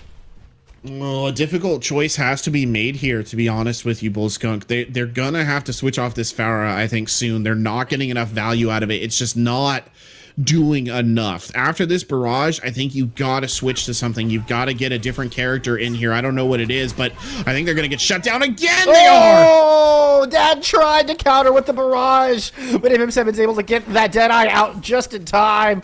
Picks up half the squad. Now St. Ambrose with eyes already on spawn. Like, the cart's not even around the final corner, so there's definitely time for a re-engage here, and it looks like it's gonna be the swap to the May here for this final engagement coming off of that Pharah. Immortality Field used from St. Ambrose as they keep the pressure right up on the doors. And Augustana are feeling it right now. Weezer doesn't have much more luck on the May than they did on the Pharah. And St. Ambrose are able to take this fight at their tempo, how they want to play it. It's on their terms right now, Corbeck. It is. They're rocketing back into this one here, Bullskunk. And I'll be honest with you, the swap was just too late. I think it should have come, honestly, it probably should have come after the first Deadeye, cleared the sky, but certainly after the first, second activation of the Cassidy-shaped SAM, that should have been it. No more in that regard, but no, they waited a little bit too long, and it was that play at the end from Agent MM7 that was the critical play right there that just broke that defense wide open. 3 kills off of a Deadeye that close to the end of the map. There's no rallying back from that. There's no respawn respawn fast enough for your team to get out in any meaningful manner. And credit to St. Ambrose as a whole, following up on that extremely effectively. They never allowed Augustana the room to breathe after that ult had gone off. You know, that's what you get for trying to outdraw Agent M7. Exactly. M7, you know, they're just too quick on that trigger. It's a gunslinger, man. What are you gonna do? Yeah, exactly. I appreciate Dad trying to outdraw him. I mean, it looked really cool. Dad was clearly saw what was about to happen and was like, all right, concussion rocket spin, turned faster than any Pharah has ever turned before. And it just unfortunately was not fast enough because MM7 was waiting on the other end. Very interesting, by the way, disparate defense kind of coming out here. You've got, you know, the shield kind of range presence of Hines, but again, you're putting a lot of reliance on MM7 to be a constant nuisance in the back line, and I do not know how Dad is going to look stacked up against Hines on that Ashe. That is a scary prospect. Especially with Syndreon on the D.Va as well. Put a lot of pressure up in the skies and bounce back and forth between high grounds. Hines is sitting down here in the street, so not on the high ground where you might typically see them. And somehow Synfax gets caught out, but both tanks down for Augustana is going to allow some time for Synfax to get back into this thing. What did it cost? Everything. It wasn't worth it, I don't think, on that one. Hines, by the way, doing a little bit of, you know, aerial combat of their own right there, trying to drive back the pharmacy, and does so. Now we see a bit of a regroup. This is wisely done from Augustana. They're going to come back in again, but Hines is so deadly. I do not rate, and as much as I respect Dad's play, I just do not rate him in this particular matchup. Oh, I love this positioning, too. As St. Ambrose are hiding under the bridge, just all bunched up here together. You've got Azuros there with the Brag, so Weezer's going to struggle to close this gap. Weezer's just working on the point, knowing they can't really go pursue this back line. Waits for MM7, does get that kill. Nice Bionade, makes Arc struggle as well. And it looks like Augustana, well, they're going to use their patience and a little bit of missiles here to finally unlock this point. I liked what St. Ambrose were doing, but Augustana able to find the key to unlock it. It was patience. It was a bit of a double-edged sword. I mean, I liked it too. It was a good sort of turtle-up defense to try and deal with the threat of Dad. The problem was, I think it really limited their strategic, or I should say tactical flexibility, because once they were underneath that bridge, they're not really on a composition that can push back out that aggressively. They don't have the tools for that.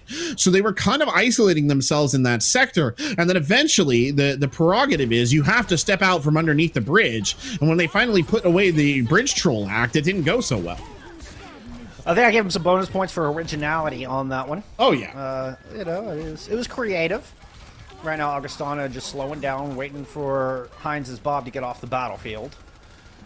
Weezer does have this pulse bomb to work with, is going around into the back. Guess what? MM7 had one too, and Weezer's gets gobbled up. Centurion's all over that. MM7 picks up another, as they have proved to be the prevailing tracer once again here on Numbani.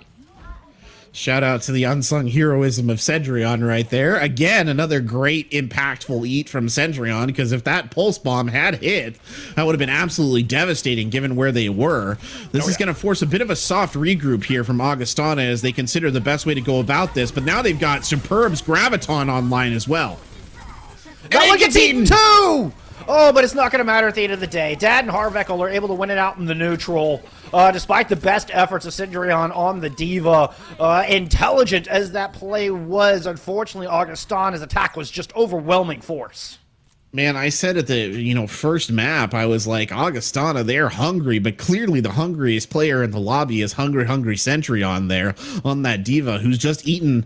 What is that, like 1, 2, 3, 4, maybe the 6th or 7th ult I think we've seen Cendrillon eat so far tonight? Nom, nom, nom. It's nom nom nom, man. It's an all-you-can-eat buffet out there for Cendrillon. Yeah, Matrix now up, just slowing down play a little bit. Azuro's coming up on a rally, could be quite impactful. Oh, nice ult! And that's gonna find 3! What a play! Coming out from St. Ambrose. And their quest to reverse sweep the Battle of the River. Their coordination on point here. They've really found their rhythm in the back half of this series.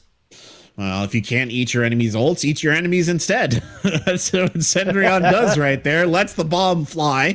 Perfectly coordinated pull there from Arc. And I don't know, man, maybe they got a little chat during that break that we had, the 5 minutes or whatever, because they really seem to have leveled out pretty well on these last two maps. And it's revitalized St. Ambrose that we're looking at here on the tail end of New Body. Dad trying to make a difference. Even with the nano boost, only able to get one. The DM got the rest of it. St. Ambrose trying to stabilize here, using that rally to do so, but they're out of ultimates otherwise. The Bob is able to pick up Superb. Might slow down this attack just enough for reinforcements to show up. No, they can't deny the res, and Superb is back in the battle. Augustana with a full steam ahead approach, using the Graviton Surge here to clean up whatever was left.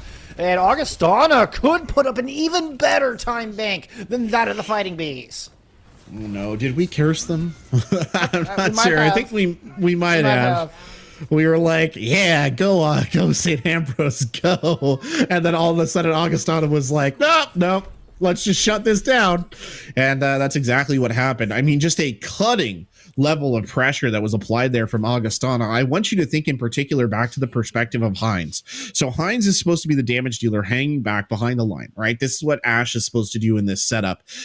You saw Heinz desperately trying to find an account for targets. That's how many different angles they were getting from. They had the Tracer coming from one side. I think somebody was damaging him from the backside as well. You had the main body coming forward. Couldn't even see the supports who were playing relatively open just because there was such a dearth of targets in so many different areas. And it's really hard to focus your fire in that situation. And it just didn't happen for St. Ambrose right there. And I think that was a key contributing factor of what allowed Augustana to punch their way through.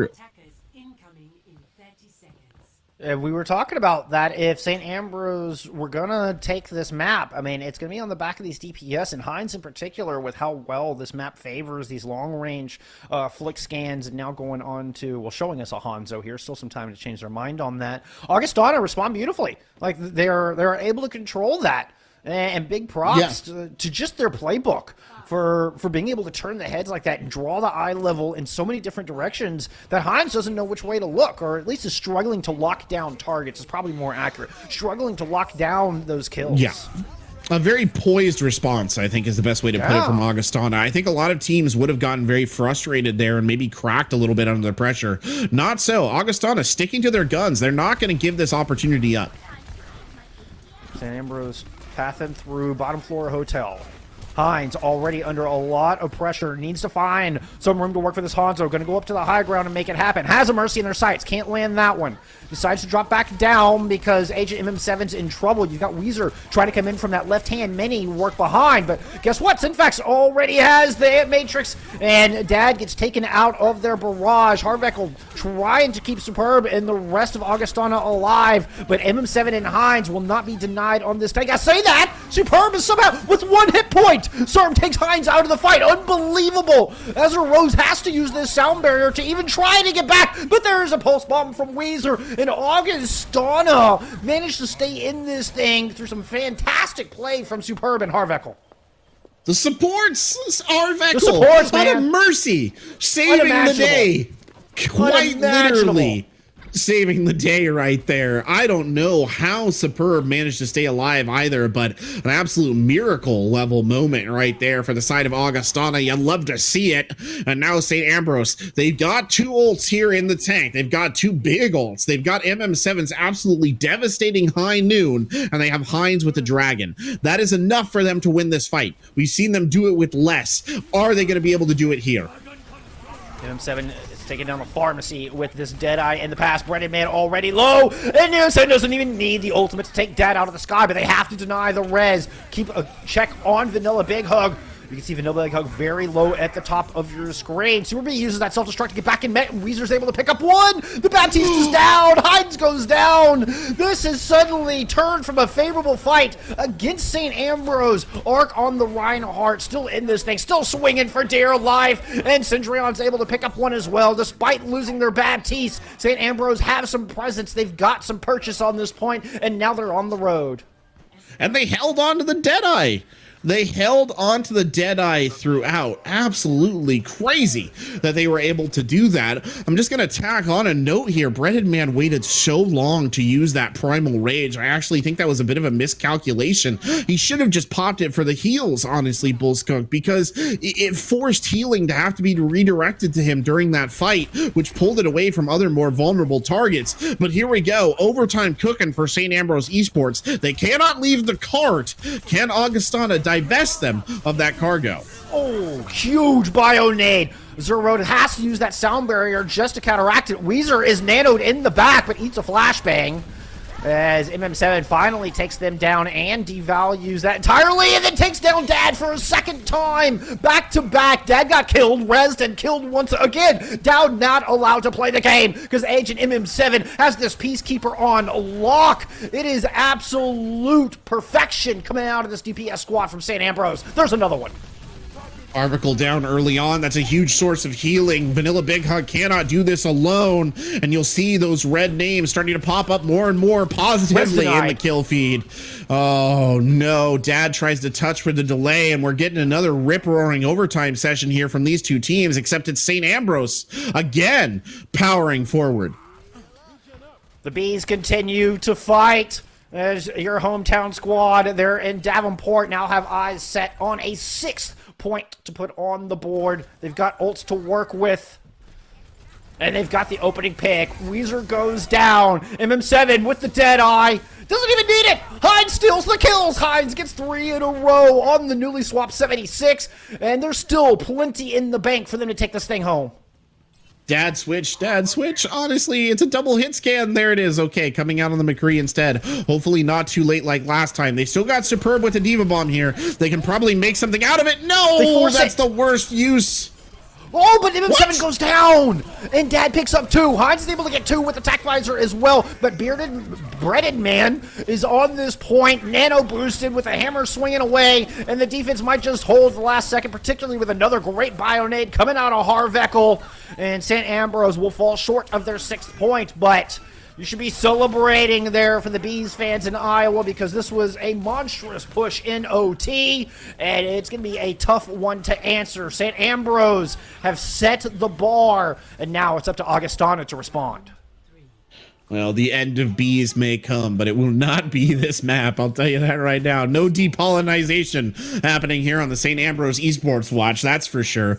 Beautiful play for them throughout that overtime. Very oppressive in the way that they applied their aggression. And the 2 big stars right there, the DPS, yet again, Hines, Agent MM7 coming in huge when it was needed of them, making the big plays. The Cassidy from MM7 has been amazing. I mean, it really has been a revelation. We haven't seen that coming out of MM7 throughout much of this. Really solid. Hines right there with him. That Soldier 76 swap at the end, absolutely critical. And if that bomb hadn't been quite as successful as it was, for whatever reason, catching MM7 off guard, I think we would be quite easily staring down the barrel of that 6 points, because they wouldn't have been able to apply the pressure to Hines there to slow it down. They're on the defense. They're running the double hit scan back into it. Dad is starting off on the Pharah here, Jeff. Can't happen. You got to switch off of it. You cannot run it into these 2. It will not work. Yeah, I don't see how it would. I mean, that would... There's no way. There's just no way. I mean, you're talking about like a no death run in Elden Ring. Like, it's just impossible. Yep. Well, somebody did do that, actually, 45 minutes.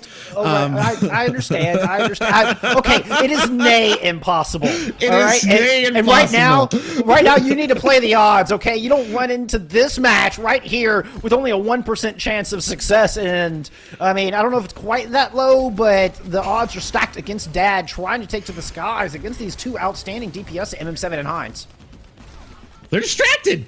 They're in the back line right now chasing Monkey. I don't know what happened. Everything got split up, and Dad now has a bit of free reign, but I think the skies are about to become a lot more cloudy up there for poor Pharah.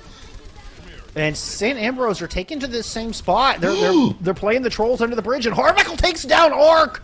Oh, that's a disastrous start. Breaded Man has the benefit of a res there. No such luck for the Orisa of St. Ambrose. Now they're on the back foot. They're purple. They're retreating to the next corner while Augustana captures point A.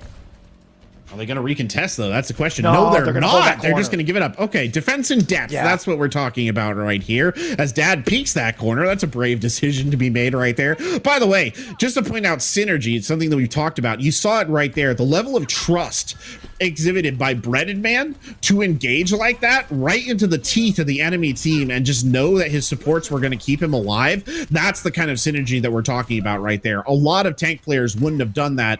Unfortunately, Superb is down. That'll be the res out early, but this fight is far from over. I'd also like to mention that somehow Dad made that work, despite all of our expectations.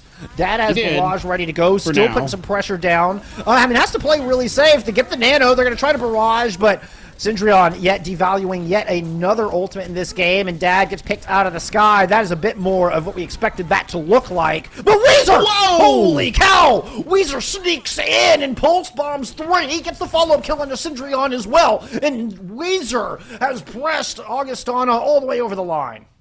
There, that was Pinkerton right there. That's the album that we wanted to see coming out of Weezer. Perfectly executed. Amazing. Every song a banger. The kind of thing that you listen to El Scorcho over and over again because you're a teenager and you relate to it. It's great.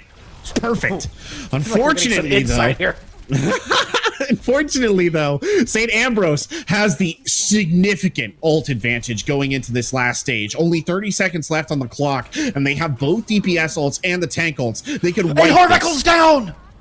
Oh, that is a terrible start. Vanilla Big Hug.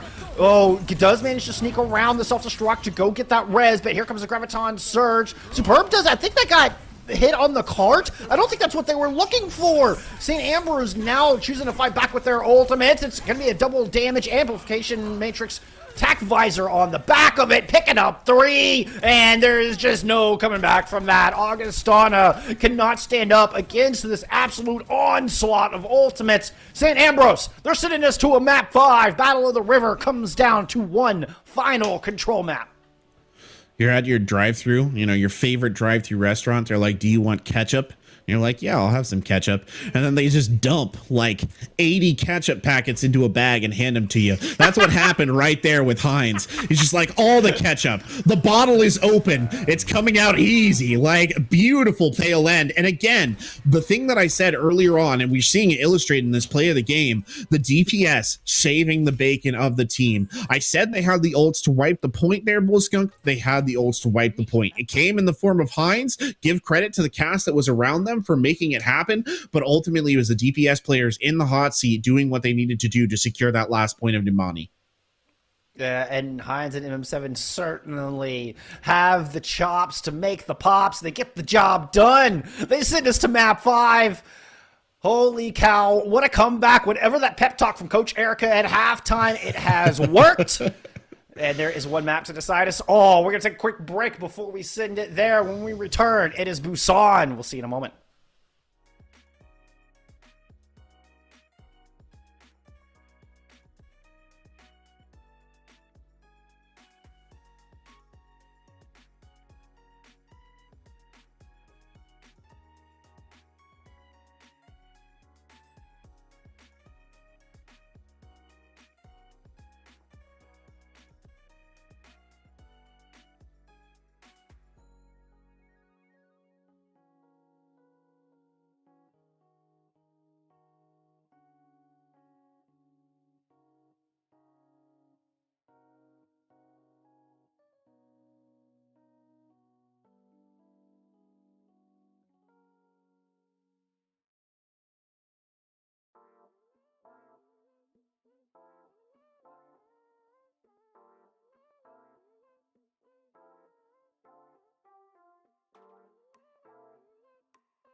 Oh my goodness, what an absolutely fun match we have here at the Battle of the River. I hope our players are having as good a time up in Davenport, Iowa, on the land there at the St. Ambrose campus.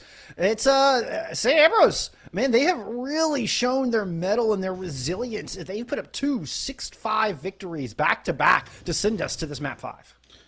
Yeah, we were just talking about this in the break. Momentum very much in the court of St. Ambrose here. They probably got the home crowd, if there is a home crowd. They're riled up, right? The pizza's probably gone, so nerves are starting to fray as well. On that front, everybody's getting eager and excited to see how this ends.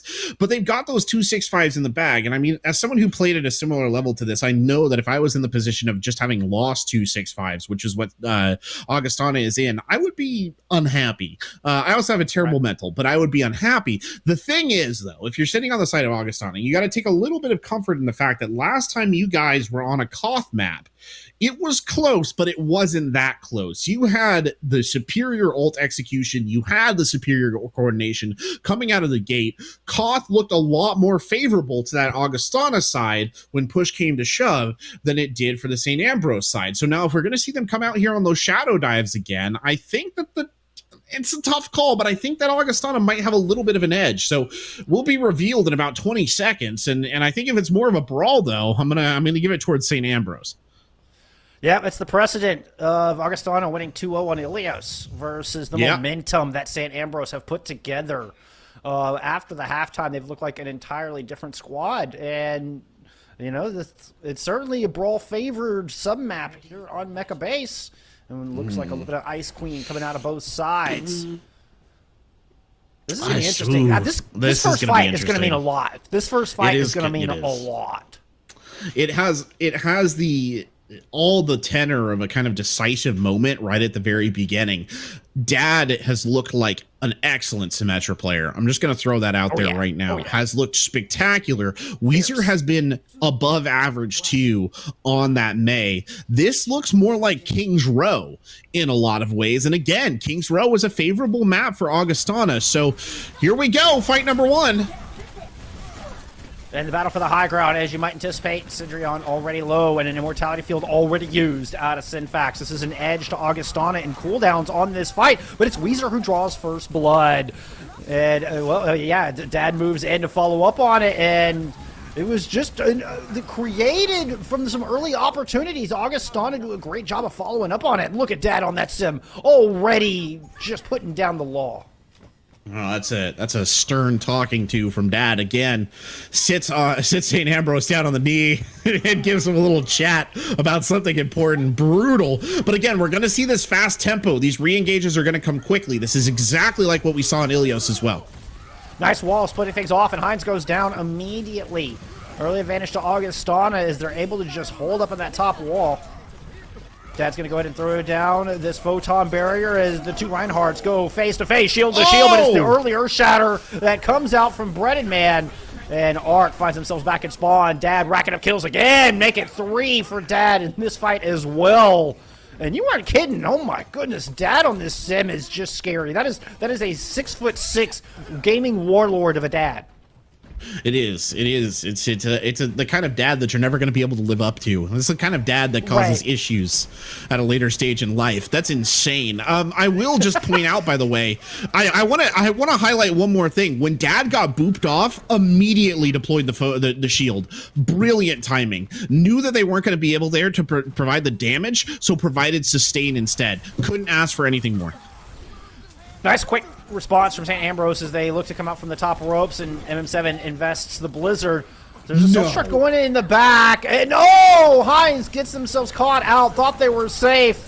Immortality field has been used, and St. Ambrose kind of have their backs up against the wall here. MM7 getting pressured down. Ant Matrix just holding St. Ambrose in place. They have to use a sound barrier just to try to escape out of that corner, but there's no respite to be found. There is no safety for you. This is 86% to 0, and St. Ambrose are going to be desperate just to get one touch in. Why did they use the sound barrier? Just jump off the edge of the map, reset. Now you're not even, I don't think you're going to get a chance to retouch this. Ark! Maybe. There's the script being flipped, but it's 3 the other way, and it's a +1 to Augustana in this 99 to 0 fight. The May has to touch. Cendrillon does have the self-destruct to get back in mech by another 600 health, but that doesn't mean a whole lot. If you can't call the second mech in or you don't get back to the objective is really what happened on that. It's a clean 100-0 to Augustana. Wow. That momentum, we were talking about momentum.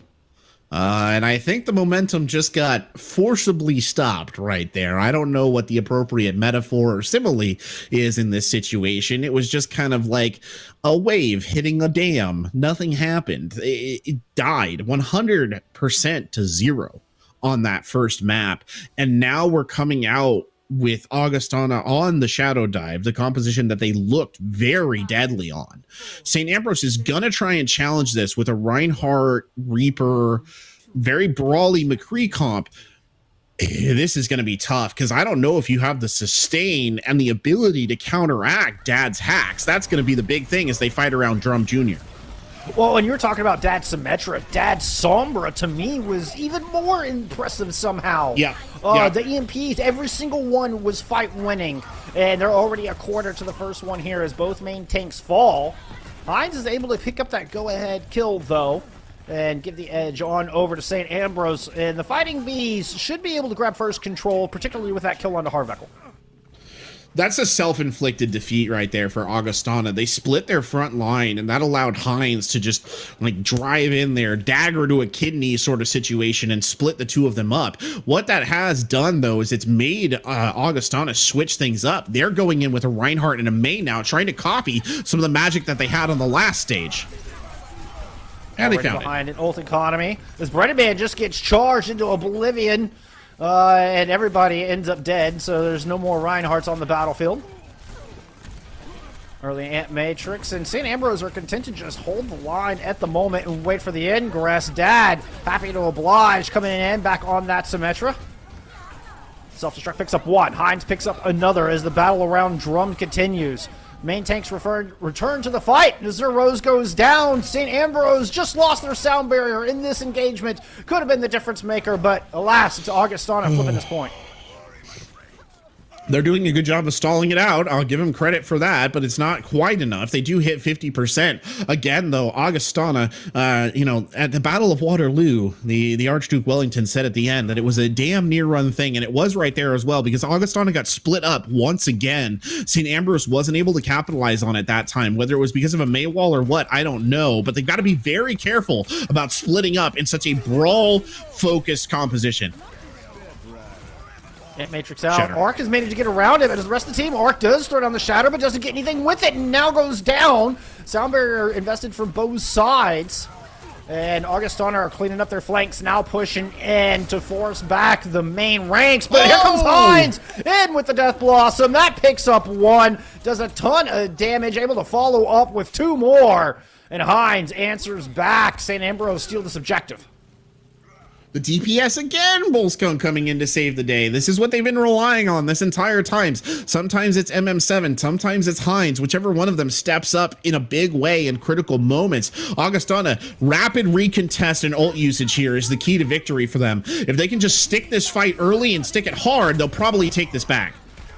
Photon barrier used early. Amplification Matrix invested early as well from St. Ambrose. Shatter managed to sneak around the corner, but the immortality is there, and St. Ambrose are able to retreat back to the objective, forcing Augustana to use ults to even approach.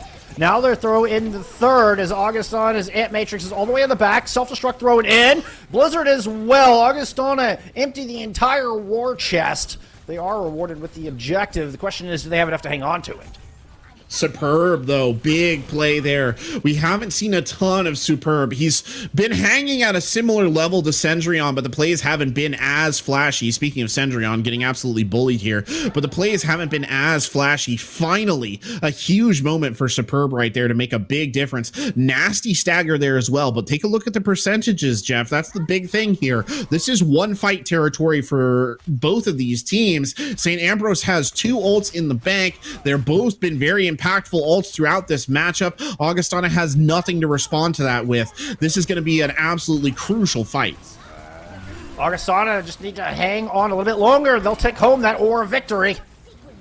Cendrillon throws in an opening self-destruct. Shield is there. Augustana able to respond with a kill of their own as the Rose goes down, but Or comes in with the shatter, trying to find some revenge for their fallen Lucio friend, and St. Ambrose strike back. They will flip this thing over. They're going to have some ults in the bank to work with to hang on to it. The contestation still coming through will get Augustana to 99, but St. Ambrose inevitably take the point. I don't think anybody's going to be able... Will somebody be able to touch? They're not going to get a full re-engage here. They'll get enough bodies that they will try and re-engage. They've got 5 in. They can make something out of this.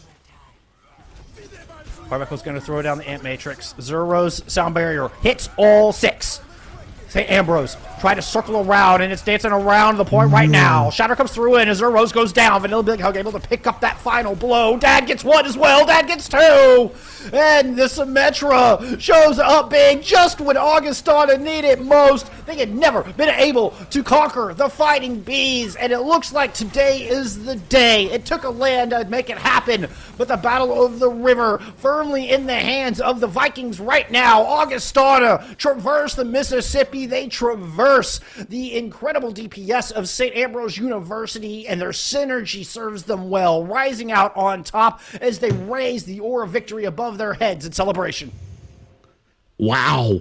Could you ask for anything better? For a LAN match between rivals all the way to map number 5. High octane action from both sides. Beautiful stuff. It's just amazing. You know what? I actually should extend my heartfelt thanks to both of these teams. This is good. You're like, I will say, I have been so down on Overwatch lately. I think a lot of people have been down on Overwatch. It has become a bit of a slog. A match like this is a beautiful reminder of how exciting and entertaining and engaging and thrilling a game like this could be. This literally makes me like the game again. So thank you on a personal level to both of the colleges for putting on such an exciting and entertaining match. It's amazing. It was really, really good. One of the best games of Overwatch I think I've ever watched, truth be told. I don't even have much to follow up with that. That was absolutely poignant, and I agree 100% with all of it. A big shout out and thank you to both of our teams. A big thank you to St. Ambrose for hosting that LAN. I hope everybody had a good time. Augustana celebrating their first victory over the Fighting Bees, and I'm sure they're happy about it, but hopefully everybody can, I mean, it's GG's and everybody gets to hang out and just enjoy being around some fellow competitors, some fellow Overwatch enthusiasts, because at the end of the day, we're all in this together, and man, there's something to be said for reigniting that passion for the game. That is such a beautiful thing. And these two squads have done it in spades. And, well, frankly, I think we're just going to leave you with that. A beautiful match, but we're not done. We're going to take a little bit of break. We're going to get set up for the next one. We've got the Toros taking on the Serpents. When we return, more NECC to come.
Well, it's been a crazy day of action so far here in NECC's last week of regular season play for Overwatch. My name's Jeff. I'm returning here with Corbeck to take us through our final match of the night. We have got California State University Dominguez Hills taking on the University of British Columbia Okanagan. I had to make sure I got that one right. I had to double check myself on that one. You did a good job on that one. I think I botched that the first time Cheers. that I had to introduce it, so congratulations. But yes, the Serpents. I think let's call them the Serpents just for the ease of both of us in this particular matchup. But an interesting match. These two teams, I don't think it's quite the powerhouses that we saw in the last game, but that's not to take away from either of them. CSU Dominguez Hills, I think, is 4-4 on the season, and then we're looking over at the other side. The Serpents are 3-5, so a bit of a mid-table matchup here, but important for playoff positioning, seeding, things like that, which both of these teams will have in mind. Let's go ahead and take a look at our rosters here and see who will be playing tonight as we pull up our first roster, which is the Cal State University Dominguez Hills lineup. A relatively young roster, and I think that's one of the most interesting things for me. They only have one junior on side, but they have a pretty big depth of DPS players on their bench. They're obviously not all getting the start, but it is worth pointing out that I think they have like 5 DPS players, Bullskunk, by far their most impressive position. Only 2 tank players, though, neither of which I think I see on the starting lineup. No, okay, WikiCrix is here, but the others, not so much. That's interesting. No wet band-aid. No, you'll have Maelstrom playing tank in absence of wet band-aid. And another note is that DPS line is numbers and low fives coming in. Traditionally, we see Danny XTF and 3D Hizzy starting for this squad. You know, perhaps just rotating out, giving everybody a little bit of play time, a little bit of experience on the stage. I can't help but wonder how this is going to affect the outcome. We'll be keeping a sharp eye on numbers and low fives. See if they can, pick up that mantle and can continue to carry the Toros to success. But let's take a look at the Serpents and see who they are bringing to the table today. Well, coincidentally enough, my eyes are immediately drawn to Delco and Ashant, who are playing DPS here for the Serpents. They've looked outstanding in what little footage we have had of UBC so far. They have indeed looked outstanding, and this is a roster that I think prides itself on its ability to be flexible. That's something that they talk about. It's also an older roster. I mean, quite literally, Delco is a graduate student. So you have 2 seniors, a graduate student, and 2 juniors here, which I think does lend itself to a little bit of discipline. But like I said, they have at least, I think, 4 players on their lineup who identify as flexes, and then I think a handful more who consider themselves to be like tank, flex, or support, flex, which means theoretically that they can play any support. So a very flexible roster that's going to give them a lot of options about how they want to go around this. I think eyes, for me personally, on Robo Eagle there, the senior in management, is the off-tank player, could be a decisive factor in their matches tonight. And we saw some very impactful off-tank play in our last matchup in the Battle of the River. Certainly can be one of the most difficult and impactful roles throughout the entirety of Overwatch. So I mean, Robo Eagle could turn the tides here. It'd just be that slight edge that the Serpents need. Now, I will say, like, these two teams are close in record, but the Toros have 7 more map wins. Interesting. Well, a +7 differential over the Serpents. So a +2 for the Toros, a -5 for the Serpents, which means that the Toros, their losses have been a lot closer. Their victories have been more decisive. And for that reason, I've gave them a little bit of the edge here coming up as, I think we got Preds coming up on the screen here soon. Though I will make a caveat, some of my picking the Toros in our predictions was kind of based on 3D Hizzy and Danny being in the lineup here. I'm actually disappointed with myself. So Ult Charge, the only one who picked UBCO. I picked CSU Dominguez Hills. And this is not, by the way, an alteration to that pick. I still think Dominguez Hills is the advantage. I just love UBCO and the Serpent's name because they're named after the lake serpent, Ogopogo. And I feel like that doesn't get talked about enough. Okanagan Lake in British Columbia is the site of Ogopogo, one of the lesser known sea or lake monsters akin to Nessie, except far more entertaining and far more Canadian. So I was very tempted to pick them based on that alone, because I am an Ogopogo stan, but it was not to be. Instead, we will be looking, I think, at Dominguez Hills. They're just a stronger squad overall. I think they've got a little bit more depth to play around with in the DPS position, which will be helpful as well. But let's take a look at our map pool. If you were watching earlier in our banger match that we just had, you saw it already, but we'll go over it again. Ilios, Kings Row, and Route 66 are the guaranteed maps. And then if we have to play beyond that, you will be seeing Numbani, Busan, and then finally rounding it out there on Junkertown as a decisive tiebreaker if needed. Yep, fixed map pool as always through this regular season. So no loser pick here. Our teams each get equal opportunity to prepare for these maps, and I think that just creates a nice variant for the season. But that's enough of that. Let's get into our first round. We're starting off on Ruins, and I'm anxious to see what our teams bring out.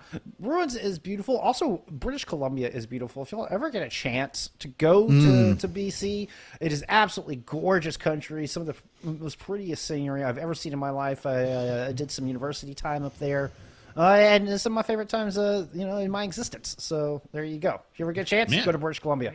You can go look for Ogopogo. And Okanagan Lake. Yeah, it'd be one of the many Ogopogo ciders that exist. But we're in Greece right now, and it is a beautiful island in Greece at the moment. And we're starting off on Ruins, which is actually a map that we saw earlier today as well. Interesting, by the way, the Toro is coming out with low fives here. She's on the Widowmaker, so an interesting choice there to start us off. The support lineup will be focusing on that kind of Ana Brigida composition. So low fives actually making the switch to Tracer right there. A more dive-oriented comp than coming out of the Toros. Meanwhile, the Serpent's going for a straight brawl. Not a lot of ifs, ands, or buts about that. The Cassidy May showing its head. Both teams need to be really careful just to not make mistakes. If the Toros play this right, they shouldn't, really be pounceable. But as far as a dive target, I'm not sure who the Toros try to isolate. As Maywell was just a touch late, couldn't quite catch Maelstrom on the wrong side of the tracks there. And Serpent to make their way onto the objective. Now, if they can lock this down, the Toros could struggle because they're going to be forced to make a move to try to steal back this point. Indeed, the Serpents grab first control. Micah is the obvious target for the dive here, but they really have to be able to get in on that. Know that the bubble's just a little too tight now on the side of the Serpents. They're not giving up much room. Delco going down, though. That's a huge loss. Yep, Maelstrom has the Nano Boost, now has the Primal Rage, able to pick up a Sean with that. It looked like Lame Sauce threw down a Shatter, but there's just not enough reinforcements left to follow up on it. Huge anti-end from Night Fury, and Maelstrom is going to send Lame Sauce for a swim. The Toros are going to flip this thing right back over and manage to retake a point that I thought would be quite difficult. Yeah, Lamb Sauce getting smacked around a little bit right there. Can't be too happy about that, all things considered. The ults used very effectively there from the Toros. I know it's something that I harp on a lot, but it is very critical. In particular, Maelstrom generated, I think, a lot of value out of that Primal Rage. It's so interesting, by the way, to see a main tank flex, somebody flexing into that role. It's usually a specialized formation. Yep, and Lamb Sauce in the back. Numbers goes down and was so close to that EMP. And this is a Shaw just coming through and cleaning it up on the Cassidy. That aim is nice and warm. Now the Deadeye Unleashed doesn't get a chance. Night Fury shuts it down. Wikitrix falls. No DPS left from either side. But the rally from Cheshire Cat is keeping the Toros in this fight as they look to punish a couple of stragglers there from the Serpents. So one of the inherent issues that the Serpents are running into right now is they cannot close distance with the brawls on the supports. The Toro supports, Night Fury and Cheshire Cat, are happy to kind of hang back, right, and sort of play their game. Cheshire Cat is more than enough to defend her co-support there from any sort of predations from, I don't even know, I guess Lucio maybe could get back there. Meanwhile, the Toros are able to take really forward engagements, and that's just kind of staving the Serpents off. The Serpents need to close distance on the supports if they're going to win this. Maelstrom back in again as Night Fury has another nano boost. Shatter from Lamb Sauce much more successful this time as the Serpents draw everybody into that tiny room. And that was not where the Toros wanted to be. They got absolutely decimated in there. Now going to try to hold on. Should be able to get this percentage into the 90s. Cheshire Cat falls. Serpent's looking to clean up as quick as possible. 92% the tally there from the Toros. Really important to note, though, hello, Delco. Okay, duly noted. Really important to note right there, though, that Numbers held the EMP. They had an opportunity to use it. They were considering using it, and then when the Blizzard came out, they waited. That's good discipline, because that's a fight-winning ult in the tank for you right here. You can use this, and you can win this next fight. I almost guarantee it, especially combined with Maelstrom on the Primal. Peachius is in the far back on the objective. Yeah, there's Peachius right there. Numbers tracking it, knows they've got to get it. The sound barrier's out. Oh, and the shields are stripped away. The EMP is massive. Robo and Lamb are going to fall immediately, which means the rest of the Serpents are not far behind. There's just not enough sustain left on this point. Serpents have to stall long enough for some spawns to come through. Otherwise, they're not even going to get a final touch. I do not think they will get that final touch. They also didn't manage to hit that critical 85% number. They only got it to 83. Here they come, making an effort. Nope. Lamb Sauce is melted. He's tickled unto death by the tickle gun, and that will be the end of it. I was just going to make a quick note at what happened right there. Peachiest, this is what I was talking about in the previous match, actually, that we had, Bull Skunk. When you're on that Lucio, your responsibility, if there's a Sombra on the field, is to be dead focused on how to avoid that Sombra canceling out your sound barrier. And I don't care if it comes down to a mutually assured destruction scenario, where both of you sit there for the entire match and never use either of your ults. If you are holding that the EMPs in check, you are doing a bigger service to your team than even the sound barrier is doing. Unfortunately, PG has felt the need to pop that right there, and that's just that's just fresh eats for Numbers on the Sombra. They couldn't ask for a better situation. That's the kind of play that a Sombra dreams about. And that's one of those things where the threat of the sound barrier is more valuable than the sound barrier itself. Indeed. And Peachius, I didn't see what prompted it. I think the tanks were low. But whatever the case, Peachius was forced to use that sound barrier early, and it just made for easy pickings from Numbers, who is still on this Sombra. Went relatively unchecked there on Ruins. Serpents, they've all moved on to this objective, but Toros are starting to surround them. They're just poking in from all angles. Look at this. You've got Wikitrix on the left side of your screen, easily flies up when they get low, able to get topped off. Right-hand side, you've got low fives on the, low fives on the left, Numbers on the right. And the Toros are just poking and prodding at this objective, waiting for them to overstep. That might have been it. Immortality Field comes out as the Serpents try to get a kill. They need to find something with this. They've spent some cooldowns just to try to escape the point. They do get the DMEC onto Wikitrix, so a good start here. And it looks like the Toros might just be regrouping, but it's going to be quick. They're going to have to. The problem is Wikitrix is still going to be out of the mech no matter how quick you regroup this, right? You have to get the D.Va back in. It's taking a while, and it's slowing down this assault. Look at the shatter! Yeah, got both supports under that. Cheshire Cat goes down. And Wikitrix, you're back in spawn now. Nice little flex there from Lamb Sauce. Well done. Well done. Well earned. Great shatter. That was a spectacular shatter. I mean, it was perfectly timed, too. I don't know that they needed to invest it, per se, but in investing it, they cut short that fight. They've given themselves nearly 50% on the clock, so it was a wise decision regardless. But the Toros, here they come on a quick re-engage. Yeah, and some comp swaps as well. Deadeye, just try to devalue. Oh, and you get a couple picks while you're at it. High value Deadeye coming out of Delco makes life easy for the Serpents on the back end of this fight. Lack of friendly fire is a hell of a thing, isn't it, Jeff? It makes a big difference. He just fires those bullets right through Reinhardt, right through Lamb Sauce, straight into the hearts of his enemies. So can't ask for much more than that coming out of Delco. He was just sort of stacked up in such a ball that I think it was really impossible to even identify where he is before he went for the shots.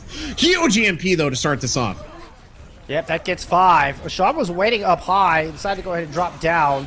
Now is going to unleash that Death Blossom in the back. Sound barrier's there, Defense Matrix is there, and Robo Eagle, well, sneaks one in with the self-destruct while everybody was focused on his Sean. So perhaps just a red herring, but the Reaper still does their job despite not lighting up the kill feed. Woo! Riddle me this, Bullskunk. This is a weird one because we had last map where it was really the Toros who were running the show. We go over to the Lighthouse and suddenly the Serpents go 100-0. They were all aggression all the time on that map. And I mean genuinely, well and truly all aggression all the time. They barely even fought underneath the Lighthouse itself. The majority of the battles were happening basically on their opponent's side of the map, kind of right at the entrance to the central area. That's an aggressive team positioning. And in truth, it really worked for UBCL. They looked spectacular doing that. Going over to Well now, they're going to maintain this aggro composition. I don't know about this. I think this is going to get burned down at range. It's really going to be a matter of how well the Serpents can pull off rotates here, basically, and close with their opponents before damage can be leveled at them. Well, if they can keep up the level of aggression we just saw, they might be okay. But Toro's already starting with, some good room to work. Okay, Serpents rotate around through the mini room. Here comes the rotation out of Toros as well. They're matching it. So far, so good for the Toros, but the distance is closed. Unfortunately, Ashan and Delco take way too much damage en route, and this is the advantage going to Toros. Your prediction coming to fruition is the poke from the Toros too strong in fight one. This is the thing. This is the thing about a matchup between the Brawl and the double shield poke compositions.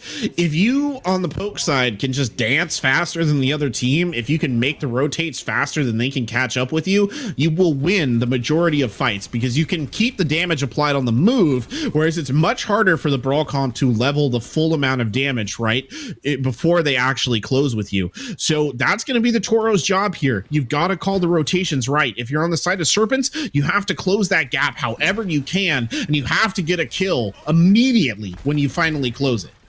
Well, and to add another layer of complexity, it's not just the timing of the rotations, but the amp speed as well. This is why we're seeing Peachius' point of view right now. Here it is. They're going to amp it in. Serpents go in hard. Now is their focus fire has to be there.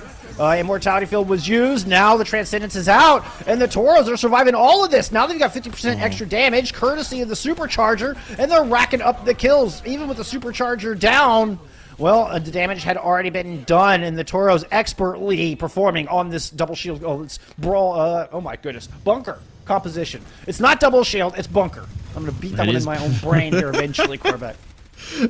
Same different, isn't it, really, at the end of the day. But no, it was a good focus fire from the Toros there to win that out. They identified the threats and they took them down relatively systematically.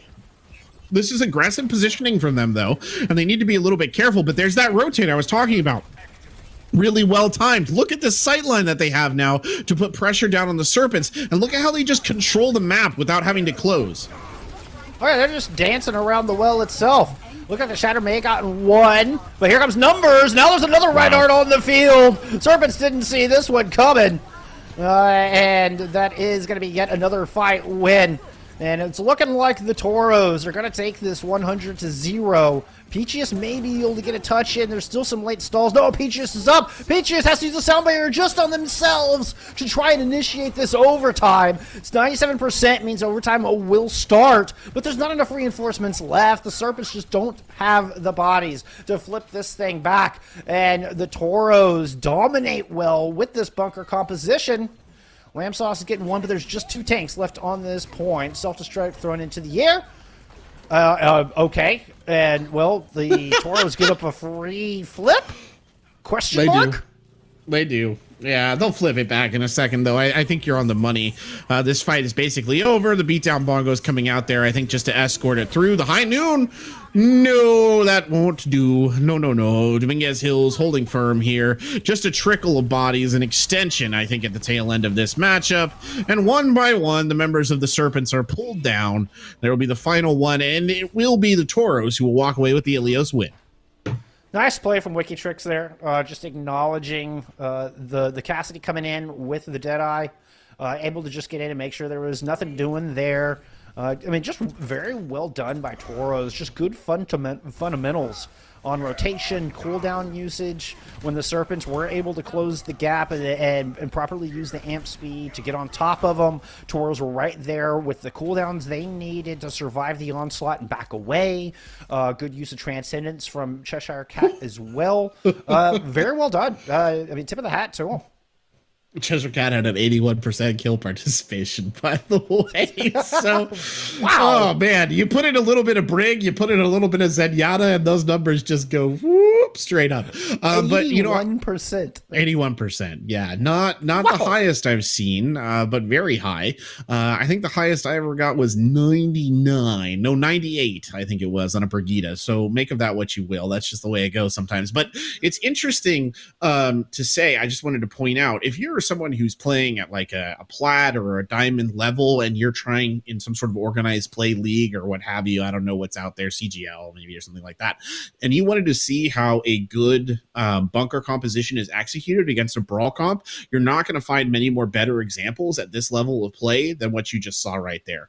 Really good rotations, good movement, and then when the actual engagement happens, you maintain the focus fire. You don't let the brawl cause the chaos that it wants to. You keep the sight lines that you need, you identify the threats, and you take them down one by one. You leverage your firepower at every stage of that defense, and that's what it looks like. It was a really well executed example of that, almost textbook, I would say, for this level of play.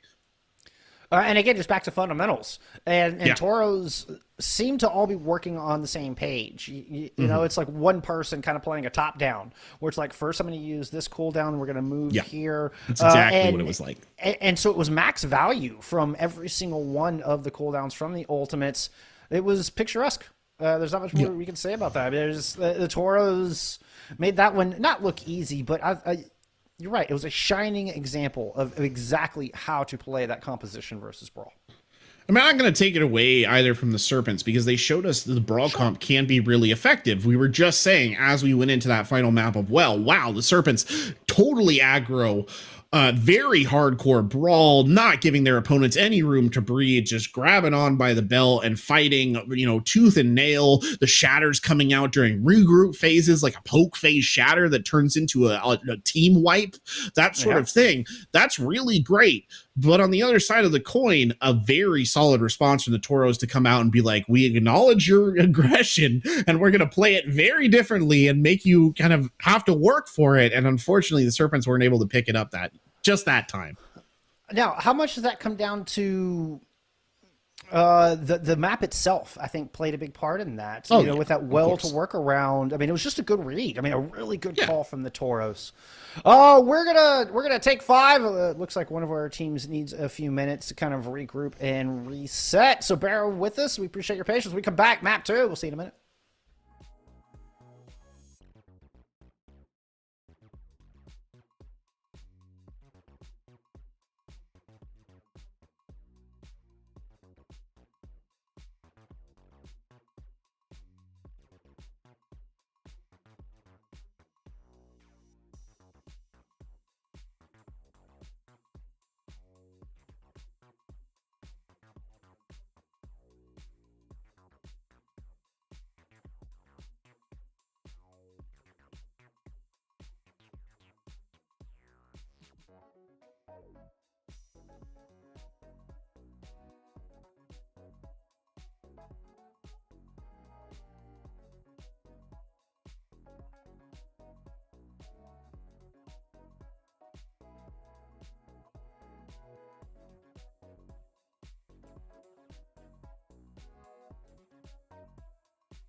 And it's time to head into map number 2. Ilios was back and forth here between the Tauros and the Serpents, but in the end, it goes to the Tauros on the back of some wonderful bunker play there on Well. Now it's time for King's Row. Probably going to get more of that Brawl v Brawl, if I had to anticipate.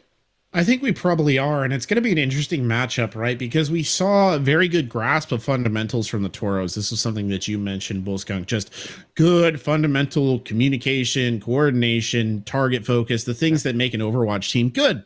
And that's not to say they didn't have panache, because they certainly did. On the other side, I think we saw a far more instinctual, aggressive style of play coming out of the Serpents.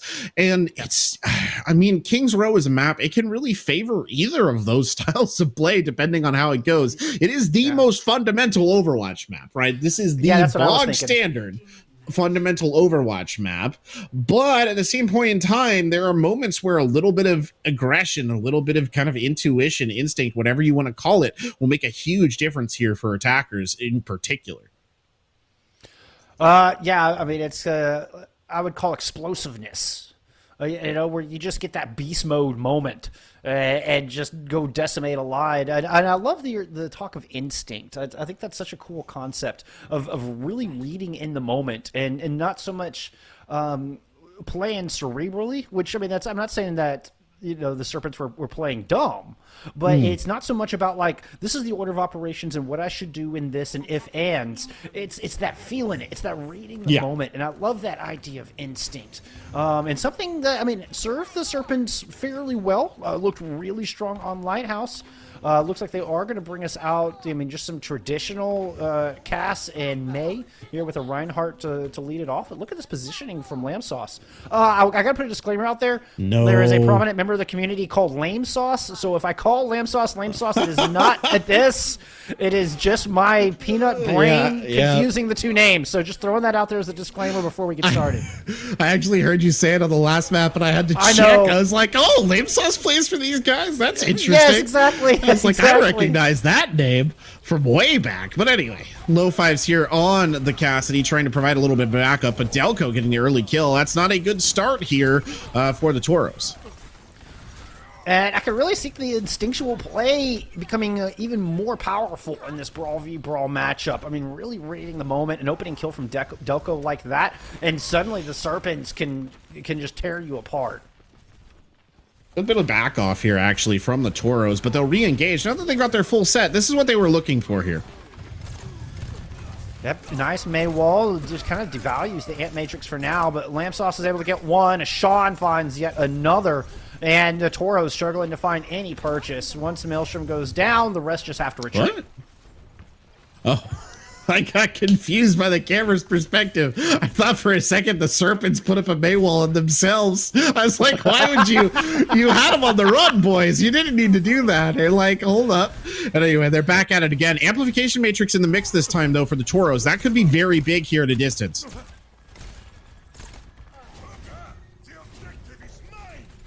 I think we might have lost Bullskunk there. I'm not entirely sure, so we'll just carry on here. Lamb Sauce getting kind of bullied in a corner here around the portico of the hotel, but will survive relatively well. Ishan, in by the way, goes rolling in and gets the kill, but that's the only one. Instead, the Tauros bull rush their way across the point, which is exactly what you would like to see in that scenario. Very, very impressive indeed from them to turn that around to their advantage, because it looked like it was a bit of an ugly start right there. Well, the Tauros are able to do something with it and push on into the streets. I hope that was a good take. I did not see any of it. But no, you're good. Apologies. Nice dead eye from Sean, though, is going to stop that progression right here at the archway, and the Serpents could not ask for a better place to make a stand. That's exactly what I was going to add to this, Bullskunk. This is the deadly point, right? This is by far the easiest choke, I think, to hold on Streets phase. You can kill an entire push here without a lot of difficulty. The Tauros, they're going to have to figure out a way to pick this lock. I think they're intimating that they're going to go up to the top floor and kind of paradrop onto the top of the enemy formation. All the Serpents need to do, though, is learn from their opponents on the last map. You got to out-rotate them on this long march that they're taking here. You've got to be in a position where you can clap right back when they finally decide to commit, because they're just wasting time. Oh, but if the chaos breaks out, Okay, the Blizzard trying to just not allow the chaos to unfold at all. And Maelstrom gets caught in that, the kind of a turning of the names, and it's been a flipping of the sides as the Toros are retreating all the way back towards the Foundry, trying to out-rotate, but they're burning a lot of time off the clock, and they're losing reinforcements every step of the way. This is the problem with these long rotates, right? You think, you know, it was a nice wall there to cut off low fives at the very end, but this is the problem with those big rotates, Bullskunk. Sometimes they're very effective, sometimes they're not. This is sort of worked out in the sense that it's actually allowed them to get the cart back underneath the arch so they can at least make a push of it from this position, but it hasn't gained them enough ground to justify the amount of time that it wasted. It's a lot of ults online, and Matrix from the defense to start things off. This could be an ult extravaganza here coming up, as the Toros just have to respect the double damage and back up around the corner. Now looking to re-engage. Graviton Surge, I imagine, to start things off, but Wikitrix falls as the Shatter comes through. Oh, it's the Fire Strike through Night Fury's Ant Matrix that starts things off, and Peachy has never had a chance to use that sound barrier. Toros able to take that one with only 2 ults expended. That was a bit rough, actually. They just sort of rolled over him right there. There wasn't a ton that could be done out of the side of the Toros, or I'm sorry, out of the side of the Serpents. They lost the fight at the very beginning. You know, the Shatter was solid, but the follow-up there in terms of the ults that Toros used to kind of negate it was just too strong. Now they're playing a very aggressive 5-man hold up the front, keeping just 1 on the cart. They give up that ground so fast, though, you almost wonder why they tried to extend the hold in the first place. Yeah, the Graviton Surge does come out, but the Blizzard from Delco might prevent much follow-up. Shatter thrown in, but Peachius' sound barrier still lingering. Lamb Sauce did not get enough of it. And, well, this fight is still anybody's game, especially with Sean able to get a couple of kills with that. And Matrix up from the defense. Bubbles views from Wikitrix. Nothing but Maelstrom's shield to keep him alive, but it's enough because the kills come through quickly, and low fives and the rest of the Toros are able to complete point B. Lo-Fi's hitting her shots when they need to. Look at that. Lo-Fi's on the tail end goes on fire there as well. Good kill onto Lamb Sauce, who was just trying to disengage, but obviously knew, I think, his life was forfeit in that particular situation. Good second point take here for the Toros. I like this aggressive positioning that they're showing us right here. Robo Eagle, though, taking good advantage of the high ground as well. There's not a whole lot on the enemy side that can challenge Robo Eagle once they're up there. And they can just bounce back and forth between it. The later Immortality Field now coupled with an Ant Matrix, but it's all negated by a 6-player Shatter coming through as Lamb Sauce just absolutely tears through the ranks of the Toros. Well, they won't forget the Lamb Sauce today, I'll tell you that, or for free. Really well done right there, and I like that Delco is taking advantage of that high ground, because like I said, there's nobody on the Toro side who can really get up there and contest that all too much. You're only going to lose out if you try and fight the ranged duel, and unfortunately forced to vacate it because of said ranged duel, but now we need to see if Lo-Fi's can make something happen with this high noon. Good Shatter to start. And a Blizzard to follow up on it. It's going to catch out Lamb Sauce. They're going to fall down. Numbers picks up a pair. And this was good ult usage out of the Toros. They're able to stack them beautifully and now are holding the Serpents into their spawn. They're also holding on to a Graviton Surge, which is almost a guaranteed fight winner if they can get it off and avoid it being eaten. I don't even see the Diva on the battlefield right now. Oh, the Deadeye followed up on it from a distance. The May Blizzard was in vain to try to deny the follow-up as well. You know, Lo-Fi doesn't even have to get close. Press Q, find 3, and 3 points on the board here for California State University. Really good effort by Delco. I just want to give the shout out there. Threw the Maywall up, right? We saw that the Cassidy was on top of the card itself. Delco threw the Maywall up, right? Says he's here in the chat. That was Deadhead.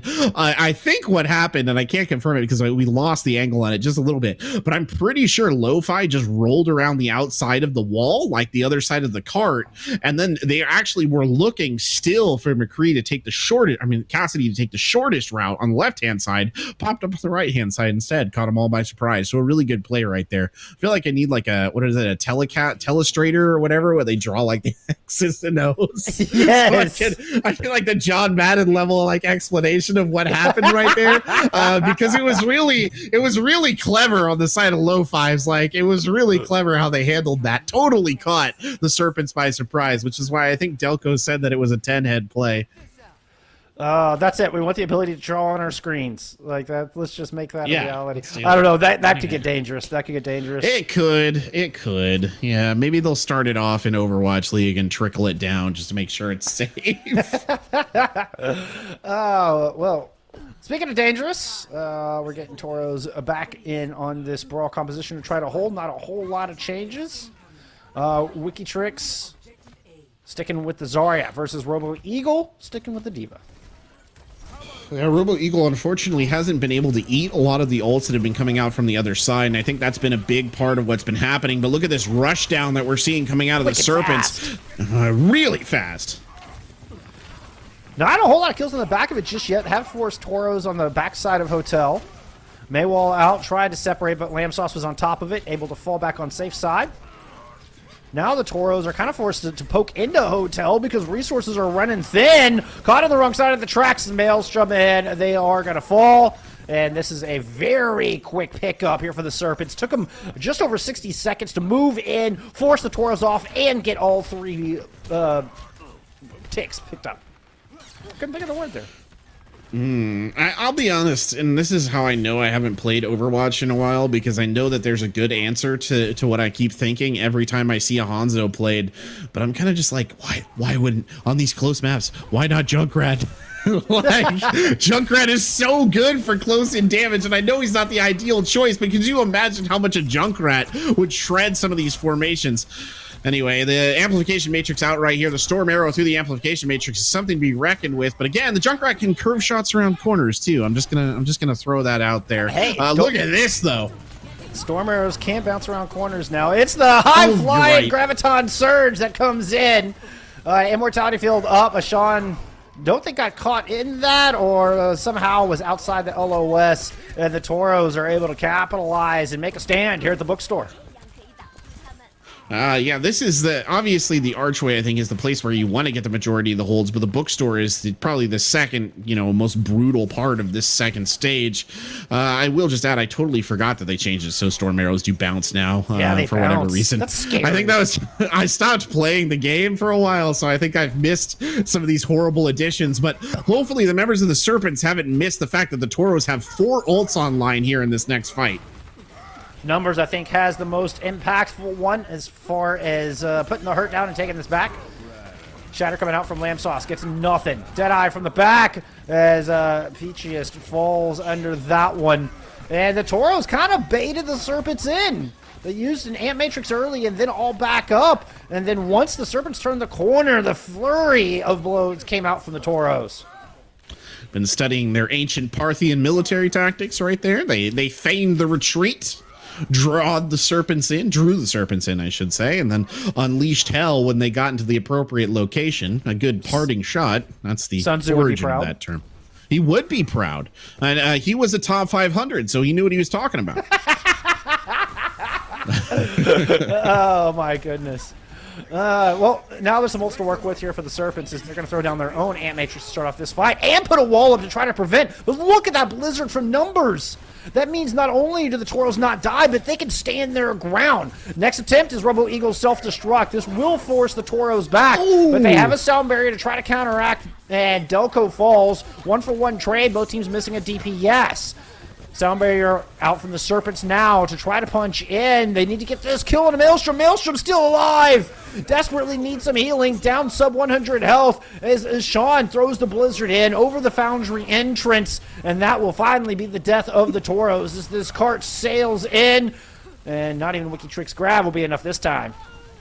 No, there was just no follow-up. That was more of a desperation grab, I think, from Wikitrix than anything else. I was chuckling a little bit there because they kept trying to kill Maelstrom. They just couldn't bring him down because Night Fury and Cheshire Cat, respectively, were doing such a good job of keeping him up. And it was just like, quick, throw this at them. Now the Blizzard, anything, everything that we have, just shut this Reinhardt down. He's not allowed to escape. And I mean, they finally nailed him at the end, but it was a good little bit of stagger there from the side of the Toros to keep it alive as long as they did. Throw the pots and pans at him! Throw the pots and pans at him! It's going to be a Blizzard now from Numbers. This one fights both tanks. The DMAC onto the Diva. Lamb Sauce, well, doesn't get around the corner, and Numbers able to win that fight out for the Toros. By the way, that pots and pans joke is a Eddie Izzard reference out there for anybody wondering. Oh no, Delco with the DC. Oh no. Boy, hopefully we'll get a pause in here and we can get Delco back in. The sad part of that, of course, is that Delco will lose any ult charge they had stacked up in the bank. So I think they had did they have it? I think I'm not they did positive. have it. I'm not positive. I'm not positive either, but yeah, but I think he did. That's unfortunate. That's not a lot we can do about that. Unfortunately, that's just the way of the internet. But it's looking like a pretty stupid technology. I know, right? It's looking like a pretty promising attack here from the Serpents. I think they've done quite well so far. I think the only real downside for them is that they did have to use quite a bit to finish off the tail end of the second stage. But otherwise, they got through some of the most difficult challenges of this relatively intact, right? Which I think is important. The bookstore, that did look good for the Toros. They still broke through it, right? And now they're at the tail end. They're pushing around the corner into Foundry, and kind of the end goal is in sight. You just got to get around one more corner, basically, to win this out. And I will say, I think it's worth the late investment, because if you're the attacking team on Kings Road, the last thing you want is to get stalled out on that point B, right? I mean, it's a point that's always raises red flags. If you get stalled there right before the Foundry entrance, it's so hard to come back from that. Such a huge positional advantage for the defense, not to mention the long walk back, so it just eats so much time off the clock. So understandable from the Serpents to invest heavy to push that thing over the line. I mean, despite the fact that it took everything to get Maelstrom out of that fight. Like, that was nuts. I mean, props to the supports. It was We've nuts. seen fantastic support play all day long. So, I mean, always give your support some love. Behind every good team, there's great supports. I will stand by that.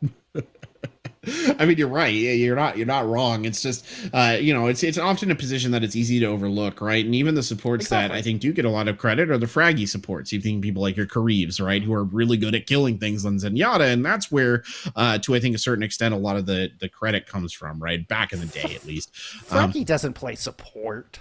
Oh, he doesn't. You're right. No. I don't know who he plays for anymore, but no, Fraggy is a tank player. But your point's right. I'm sorry, I'm derailing this with stupid jokes. But your point, your point is 100% correct, right? The supports who tend to get the love are the ones who light up the kill feed, and not the ones who make the really big brain plays to stay alive and are in the position to heal and not die early in fights, and to keep the team in there and fighting and brawling, and that's the kind of support play we're seeing so far from really both of our squads, but particularly out of Night Fury and Cheshire Cat coming through from the Toros. Yeah, survivability is the key aspect, right? I mean, survivability is the key aspect for any position in Overwatch, which I think something that a lot of people do forget, is, as long as you're alive, you can do things. The minute you're no longer alive, there's not more you can contribute to the fight, right? So sometimes when there's the temptation to go for some big hero play, you have to sort of check yourself and be like, well, okay, but I can actually just keep fighting if I just stay alive. It's not going to be as flashy, but I'll still be contributing. And I think that both of the support lineups in this matchup have really demonstrated that. And again, I think that the Serpents are doing quite well here. I think that if I was looking at this from the outset, I would have felt the Toros were going to be just a very dominant team overall in this matchup. And we had that, stage on Ilios where it was really the Serpents who were running the show. And now we've got a pretty solid attack being set up here by the Serpents as well. So I'm appreciating the fact that they're at least showing their teeth here as this match is continuing. showing their fangs, if you would. Yeah. Huh? All right. Unfortunately, we're gonna have to wait till our next episode to figure out what happens here in NECC. We're gonna take a quick break. We're gonna give our players a chance to reconnect and get resettled. Bear with us just a minute. We'll see you back here momentarily.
All right, we're jumping right back into this thing. Delco is back in the match, back on the cast. And Serpent's back on the attack, trying to take point C. They are indeed in a bit of a brief stall here. Unfortunately, Delco did lose the ult percentage, but hopefully they'll be able to gain it back. It's going to be an ult from Ishan, though, to start it off. And there's nothing really to counter. An immortality field used from the attacking team, well, from both teams, as a matter of fact. And Toro's able to survive that. Oh, but Maelstrom goes down mid. Earthshatter does not get that one off. Lamb Sauce, I think, just got canceled out of theirs as well, courtesy of Low Fives, who's now going to drop a Deadeye. There's a Maywall blocking the view, but that's going to fade. That's 2 skulls. Picks up one of them. Ashan goes down. And the Serpents fall short of their mark. Well, it was an intense fight there for the Toros. They did a lot of work right there, and unfortunately the Serpents invested quite a few ults to try and make that stick. Interesting, by the way, that the Serpents have now switched their composition over to the old Dragon Ball. Robo Eagle and Delco there are going to try and combine their ults, but they only have 2 minutes to generate them and get an impactful combination in. If they can do that, they can almost certainly win a fight, but are they going to be able to do it with the time they have remaining? It needs to get some work done, and I mean 2 minutes is enough time. As you can see, the Serpents are just kind of backing off and letting this Amp Matrix fade for the moment. Delco does have a little bit of extra shield break that Hanzo provides. Might open things up to try to build up that percentage. But numbers going to throw out that Blizzard. Sound barrier in response. Peaches is caught in it, and they're going to go down. Lamb Sauce is still up. Delco's able to get a pick, and Lamb Sauce helps in another one. Shatter comes up again. I felt like Lamb Sauce just threw down one last fight. And, well, the Serpents may not even need yield Dragon Ball combo. They're able to win it with just one good Shatter. And a nice little sound barrier coming out of Peachiest.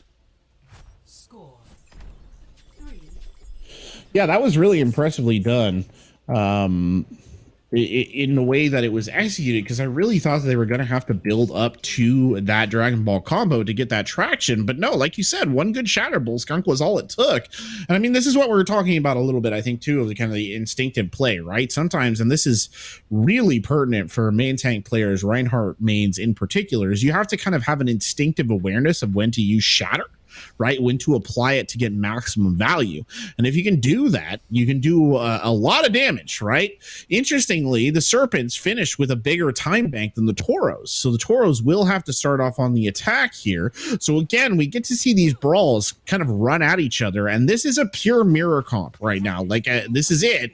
Okay, almost. Delco picked Hanzo in the end results. I don't know if I necessarily would have done that, but it's about as close as to a mirror composition as we can possibly get. So I still think the Toros have a little bit of an advantage here. I really do.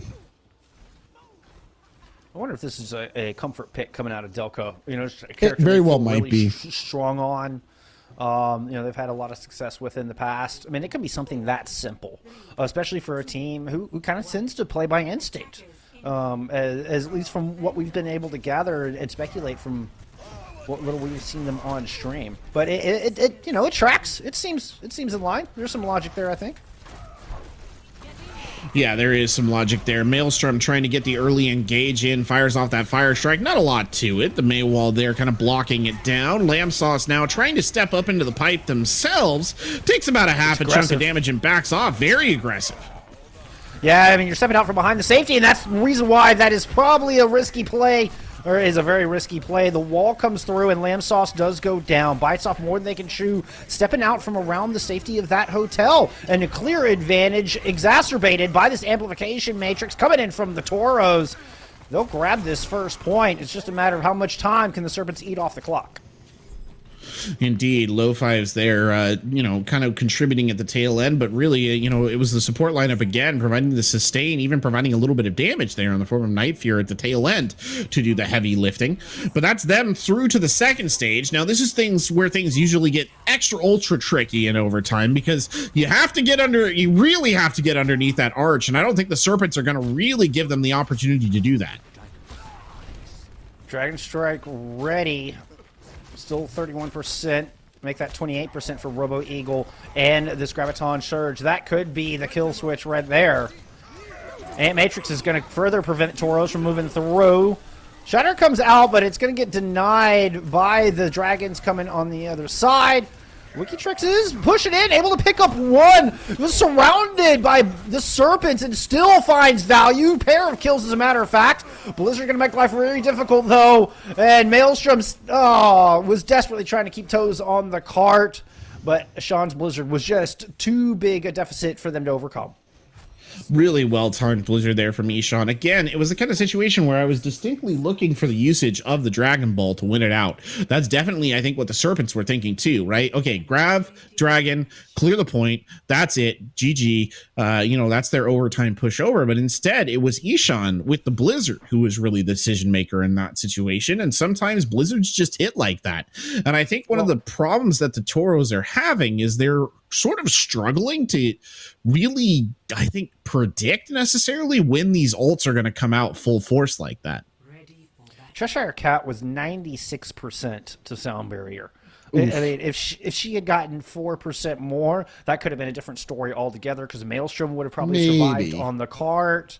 I mean, but it was that kind of close. Like, I'm not saying that would have been the fight winning moment, but that would have been a lot closer of a fight if Cheshire Cat just had 4% more.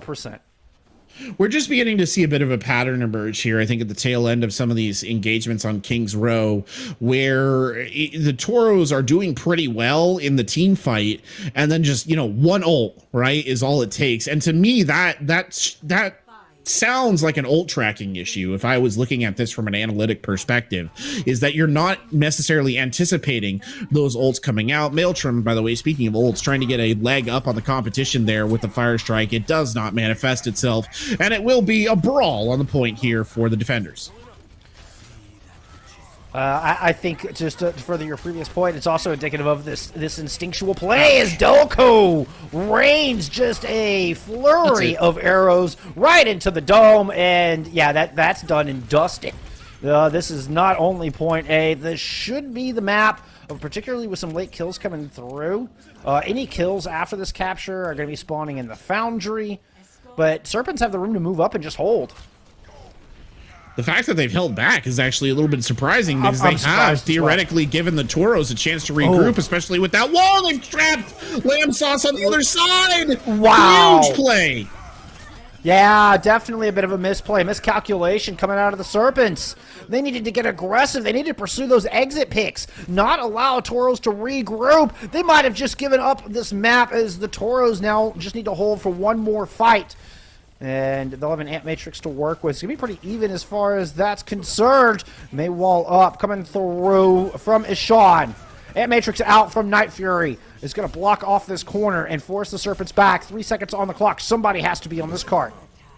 Somebody does indeed, but it's the Amplification Matrix to start. Here comes Lamb Sauce charging up the middle. Huge shatter.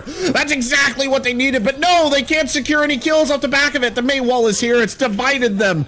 And how are they going to overcome this? Ishan trying to save the day. But it's the bomb over the top, and then a slam from Maelstrom. Ishan does take Maelstrom down in the meantime. What a brawl we have developing here.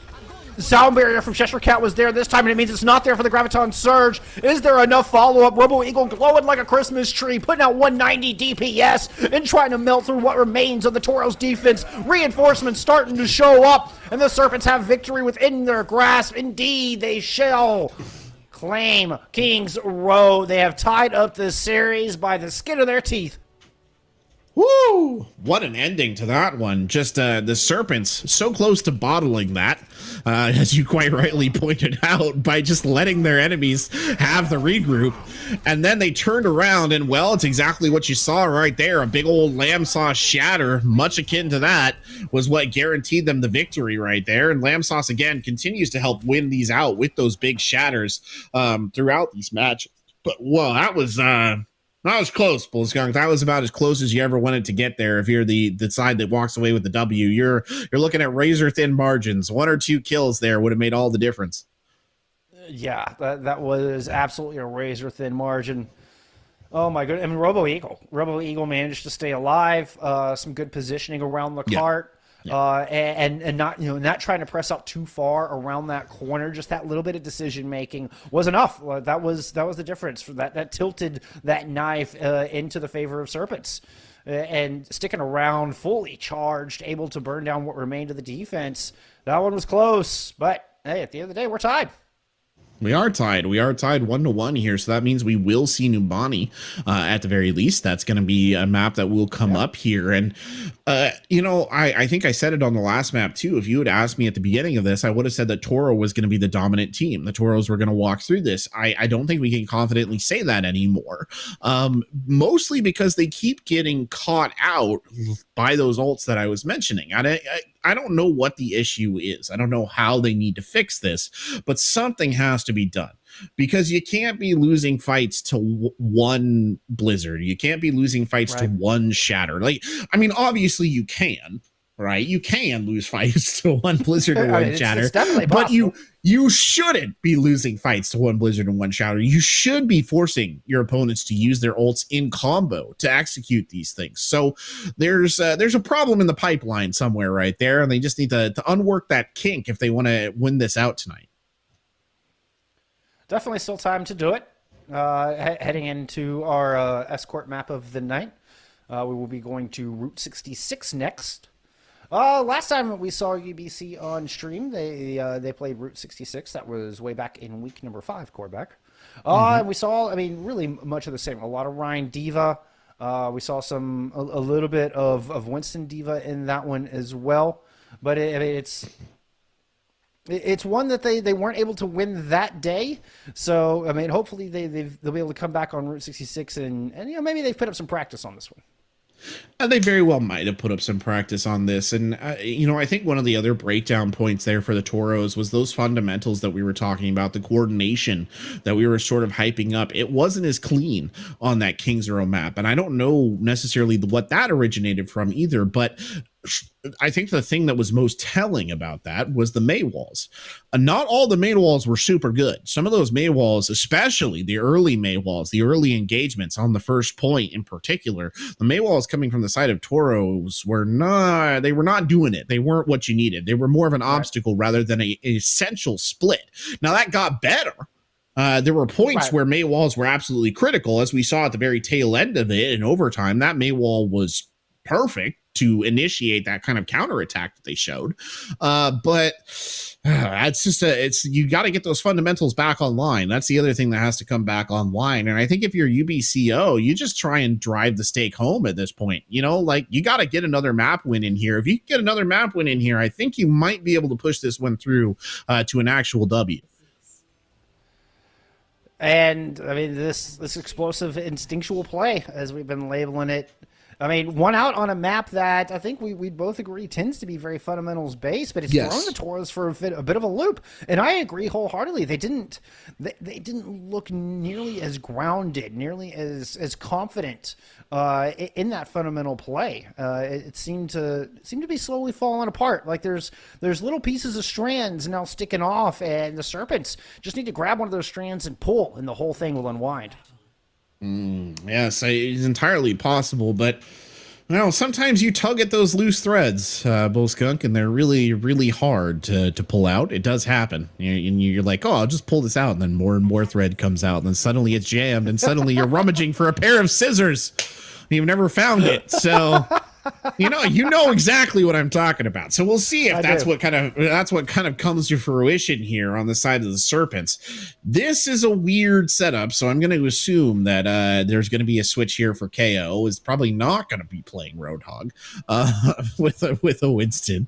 As much as I'd kind of like to see that go down, I just think it's unlikely. There's the swaps coming in, a much more dive-oriented composition. Meanwhile, the Toros are playing your very standard sort of double shield. The only real change, I think, is numbers there on the Echoes, just providing you with a little bit of a different angle of fire and some serious sort of burst damage potential coming in. And KO subbing in for Robo Eagles, not the only substitution. We do have Danny XTF in the DPS role coming in for low fives here for the defense of the Toros. Picking up this Cassidy and trying to keep the Serpents at bay. Pretty traditional holding ground here. Tracer moving up top as Sean is looking to disrupt this defense. Delco over the top doing much of the same. Lamb Sauce draws first blood. All the chaos finally rewarded with first pick, but Lamb Sauce dies in the process. Now, Peach is able to get that res. Back to full strength, +2 over to the Serpents right now. And they should be able to get this cart around the corner here momentarily. They should be, and unfortunately losing the McCree there is kind of annoying because it takes McCree forever to re-engage in the fight.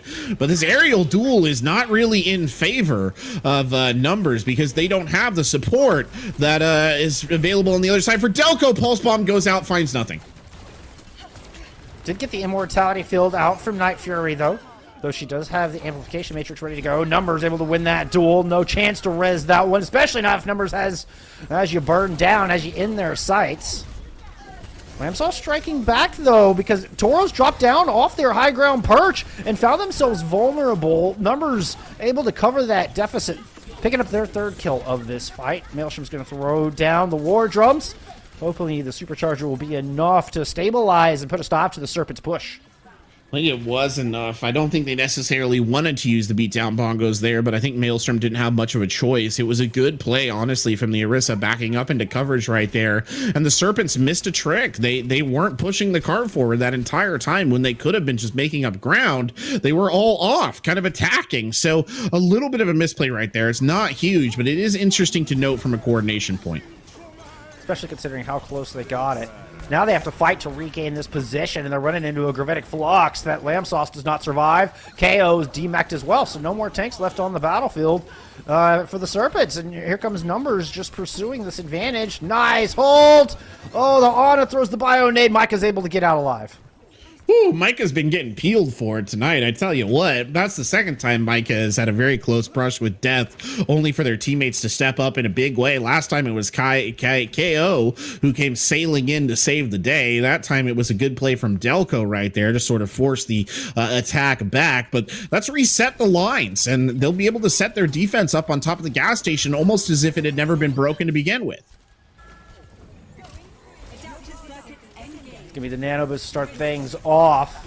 Lamb Sauce is running into a duplicate, so there's 2 Orisas on the battlefield. Excuse me. That is a Winston duplicate for the defense. Nevertheless, Night Fury cannot find safety and does fall. And the Serpents have not only forced the Toros off of their high ground, but managed to push them all the way back into a corner. Lamb Sauces eventually go down, but the Serpents have such a positional advantage at this point. It's going to be tough to bring it back as KO is going to move up, take care of Cheshire Cat. And the Serpents moving on into the second part of Route 66. Oh, poor Night Fury. Run, Night Fury. Oh, no.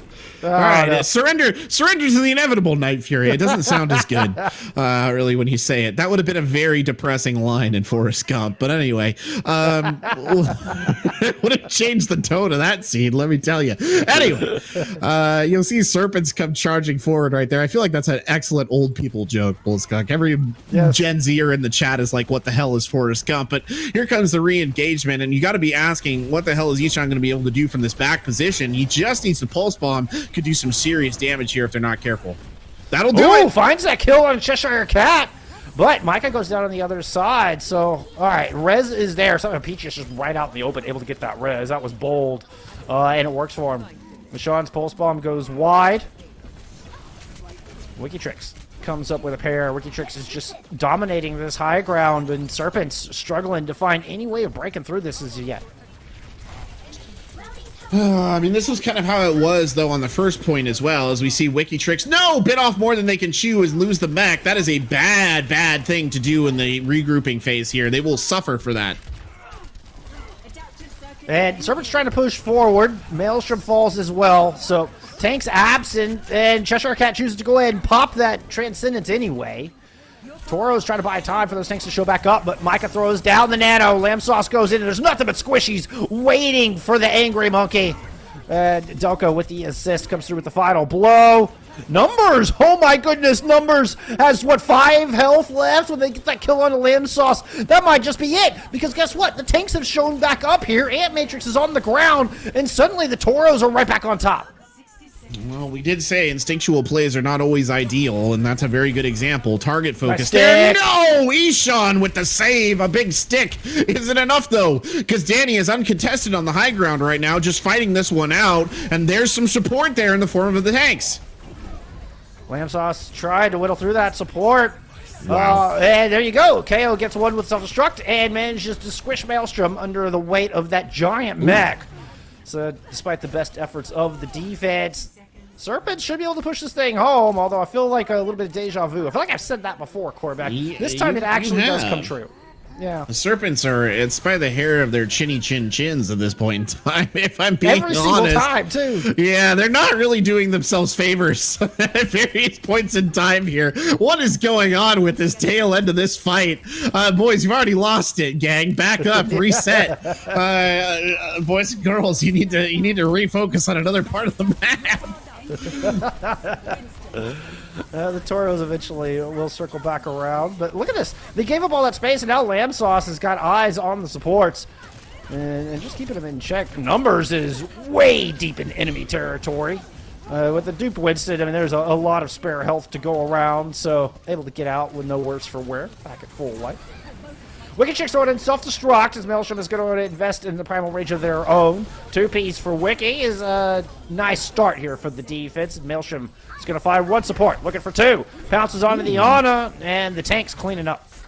It was a really well executed Winston jump, actually, getting that punch in there. It's something that a lot of people don't think about, but you can tell that Maelstrom must play a fair amount of Winston because they've got that reflex action where every time they jump on top of a target, you punch at the same time. That was XQC who used to talk about that all the time back in the day, but I mean, I think every Winston player knows that. Anyway, the cart moving again here, but immediately contested. This is the best corner to stop them on. If the Toros are going to win this out, they will win it here. Well, they only need to hold for one more fight. And it's going to be a nano-boosted Maelstrom going in to start things off. A nice Bionade as well. Peach just goes down. Micah not faring any better. The Serpents are going to have to do this with no supports if they can do this at all.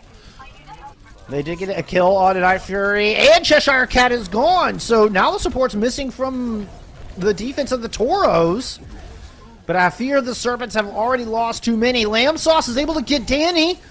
This is not done yet. The Serpents... they still got a little bit of venom left in those fangs.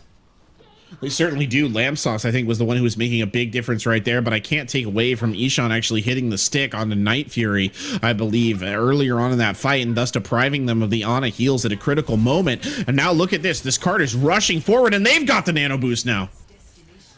Yeah, and a great Bionade to that one from Micah. So a good 1-2 punch from our Anas, and there you go. 3 kills immediately light up the fade. Peach just does fall, but Micah's still here, keeping everybody alive and well. With the overtime wick going, Serpents eventually pick up our 3rd point. Looking to take the edge here in our tied 1-1 series. It was rough. It was scrappy. Ooh. It was by the hair of their chinny chin chin, as you put it, Quarterback, but they get the job done. Yeah, they did. They got it done in overtime. I mean, it was difficult, and for a second there, it looked like they weren't going to be able to do it on the 3rd point either, and then they turned it around. It was Lamb Sauce who was really the big savior in that particular engagement, because Micah got caught in a position where they weren't able to be peeled for, so they lost their Ana, and then they were sort of a little bit adrift on heals, but between Lamb Sauce going ham on the Winston, and then you saw, I believe it was Ishan who got the stick onto the opposite Ana. That was a big saving grace there for both of them, and that was, I think, the main factor that drove them through. Now the Toros have to take their turn at the attacking side here as we begin to see the Serpents make their picks. KO showing us the Roadhog, and this might actually be serious this time. We'll see in a second whether they're going to run with this. This is a justifiable composition. Pig's feet, pulled pork. No, not pulled pork. This is pig's feet, if you want to call it that. And I think that it might actually work. I think that they could catch the Toros off guard with this, just because these fights have looked so sort of chaotic and sporadic that those are the kind of fights that a Roadhog does really good in. And particularly, I mean, if Maelstrom is going to stick with this Winston composition, I mean, there's not a whole lot up to block and to keep that hook in check. And it's going to force Wikitrix to really monitor the hog and kind of just zone in on that, which is going to take Wikitrix off from being able to protect the back line as much, because you're trying to protect whoever gets hooked and focus on that front line. So, I mean, hey, it could work. You know, the hog isn't a traditional pick here. We haven't seen pig's feet in a while. But there's merit to it. There's definitely some merit here. Oh, and KO. All that, and 8 seconds on the defense. No, that's bad. This is bad. This is actually bad. Orisa takes a really long time to get into position. If the Toros can take advantage of this with their incredibly mobile comp, those 2 mobile tanks, if they pick up on this, that Orisa is not going to be set in time. No, they didn't. They're not able to pick it up fast enough. Oh. No. That was a very scary, probably about 15 seconds right there, though, because honestly, some teams will absolutely punish the heck out of you if you don't have your main tank up there at the start. Yeah, and KO just got back in the nick of time, for sure. Quite literally. Couldn't have timed that any better, because if they had come back any slower, you would be looking at a Winston running rampant. Instead, you're looking at Maelstrom getting absolutely beaten back all the way up to the moon. Yeah, nice move from Peachist. On the brig, just stunned up Maelstrom, and they had no chance to jump back out, to back off the cart. Nothing they could do there. Brig, kind of strong against Winston. What can I say?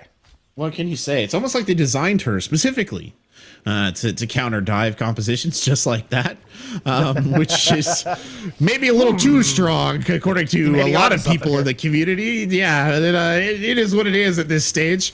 I've always liked Brigitte, so I shouldn't talk. But numbers there trying to put those sticky mines in over the top. Unfortunately, Big Earl's gas station, that is cover for a reason, Bullskunk, and it will serve its purpose there well. Yep, but the Toros in their very fundamental play are just circling around this and looking to hit from all angles. We've already seen Danny find one. Deadeye from the defense doesn't pick anything up. Danny finds another. And the Serpents are finding themselves in a really bad spot. They're rotating late, and Matrix gets no value. Danny just gets on top of them, and the Serpents cannot hang on. Methodical play wins the day here for the Toros, at least the team fight. Ooh, that was like a wolf pack style maneuver right there from the Toros. Yeah. Not like a bull. They didn't charge in. They sort of circled around and picked their moment. I particularly liked Danny just comes sailing up one side of the building, just popping off shots. That was a brutal takedown of that gas station defense. That was really well done. And just goes back into the fundamentals. The Toros, yep, they know that's your standard defense, and they knew exactly what their game plan was coming into this attack. And now they're positioned incredibly far forward, using these sonic arrows to mark the tanks and where they're going to try to come out, putting in a lot of extra damage. I mean, Danny already has dragons ready to go. They're leaving Wiki and Maelstrom on the back line. Serpents capitalize on that. They're trying to pounce onto Maelstrom, but the Dragons are there. The Dragons pick up two. And Danny covering their main tank beautifully. 4-piece for Danny in this fight. Them Dragons is hungry. They want some eats. They found some serpents, and they're like, no, dragons are supreme. And they'll demonstrate it in a very visceral manner right there. So an excellent bit of play from Danny in particular, really the standout star of that particular engagement. And the super sub at the moment being brought in here for a huge advantage on this Route 66 map, because this isn't even going to be contested. They now have 4 minutes and 45 seconds to complete stage number 3. Danny, instrumental on taking point A.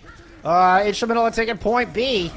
And right now, Alonso showing no signs of slowing down. It's Maelstrom pushing up. Able to find a couple picks with a little help from some Discord Orb. Oh, might have lost Bullskunk there again. He cut out mid-sentence. Usually not a good sign. But it's Night Fury who's doing a little bit of heavy lifting here. And Baptiste, well, he was a fragger at one point in time. A fragger still. They did have to nerf him because he was so fraggable, or fragging, I guess is the better term. 4 minutes left on the clock here, and an amazing pace being set by the Toros. You see the regroup here for the Serpents. They will begin to push their way forward. The Orisa barricade is down, and almost on top of each other are the Amplification Matrix. Now out comes the Immortality Field. Micah there doing their best to keep things alive as they continue the fight going. It does look like they'll trade tanks on the front line, but they will keep this fight going at least a little bit longer. Danny has the dragons and wants to use them, but can't quite find the opportunity. And I am back. There you are. For that. Don't want to keep you off of it, man. You got things to do. Get out there and start play-by-playing quick. It's a supercharger ant matrix. That's 150% bonus damage, in which a dragons has been unleashed. I can't even calculate the amount of damage those dragons are doing, but I know it's enough to take Peachiest out of the fight. Good halt into it as well, and the Toros.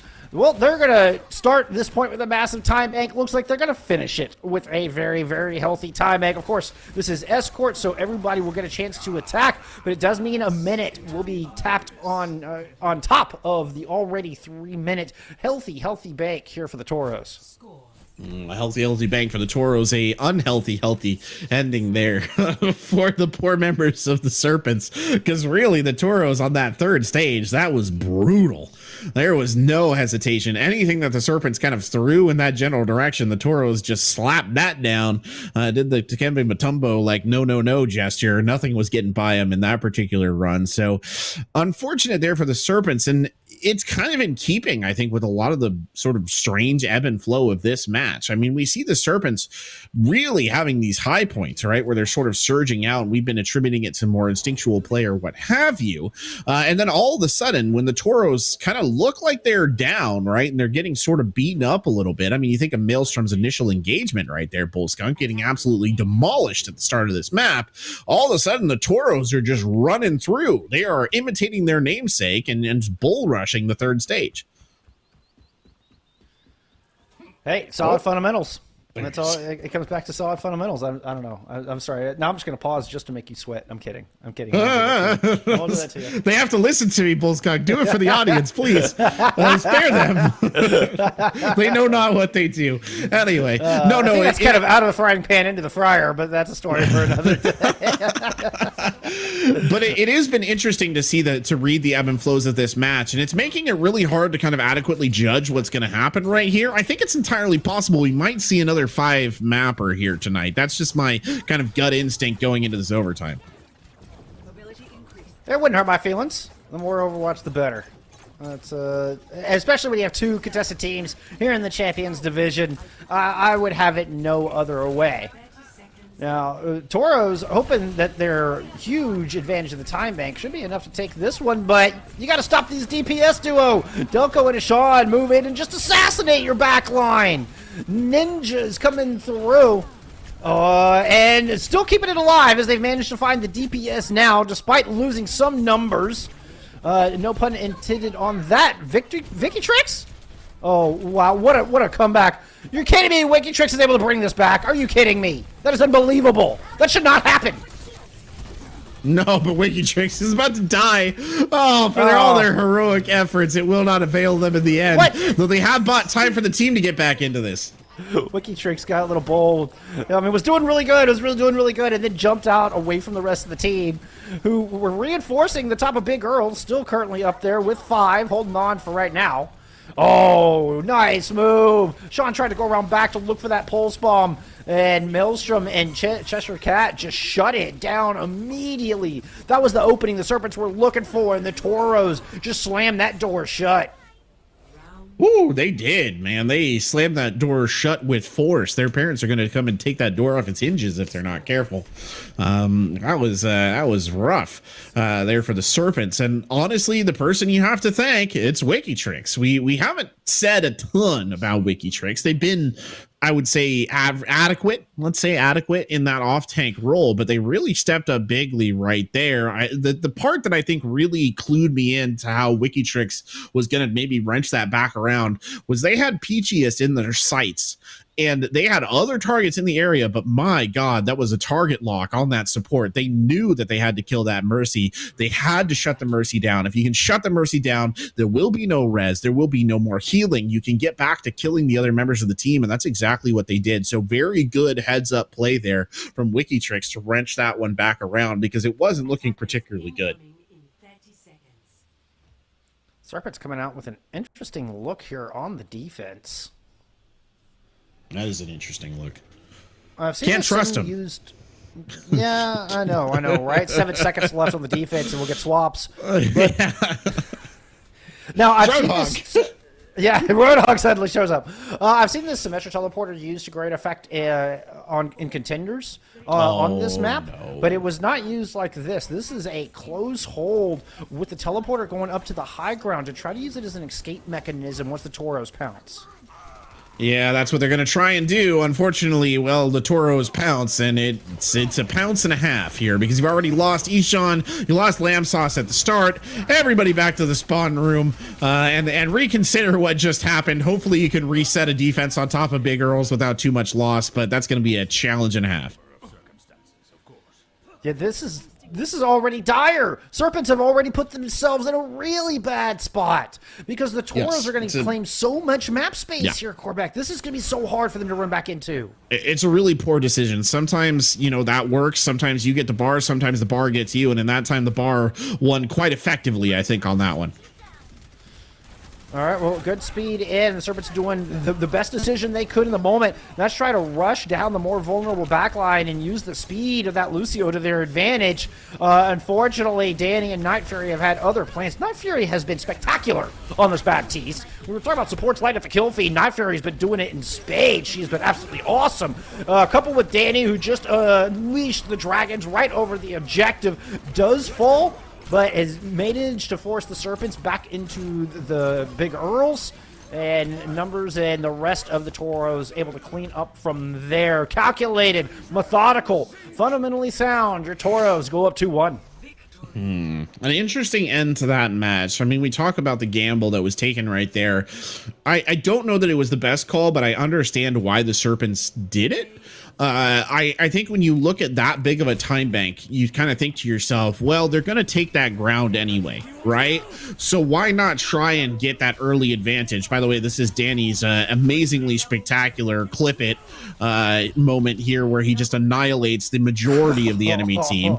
Very well done right there. But it's kind of one of those situations where it's like they're going to take that ground no matter what. You're not going to stop them, you know.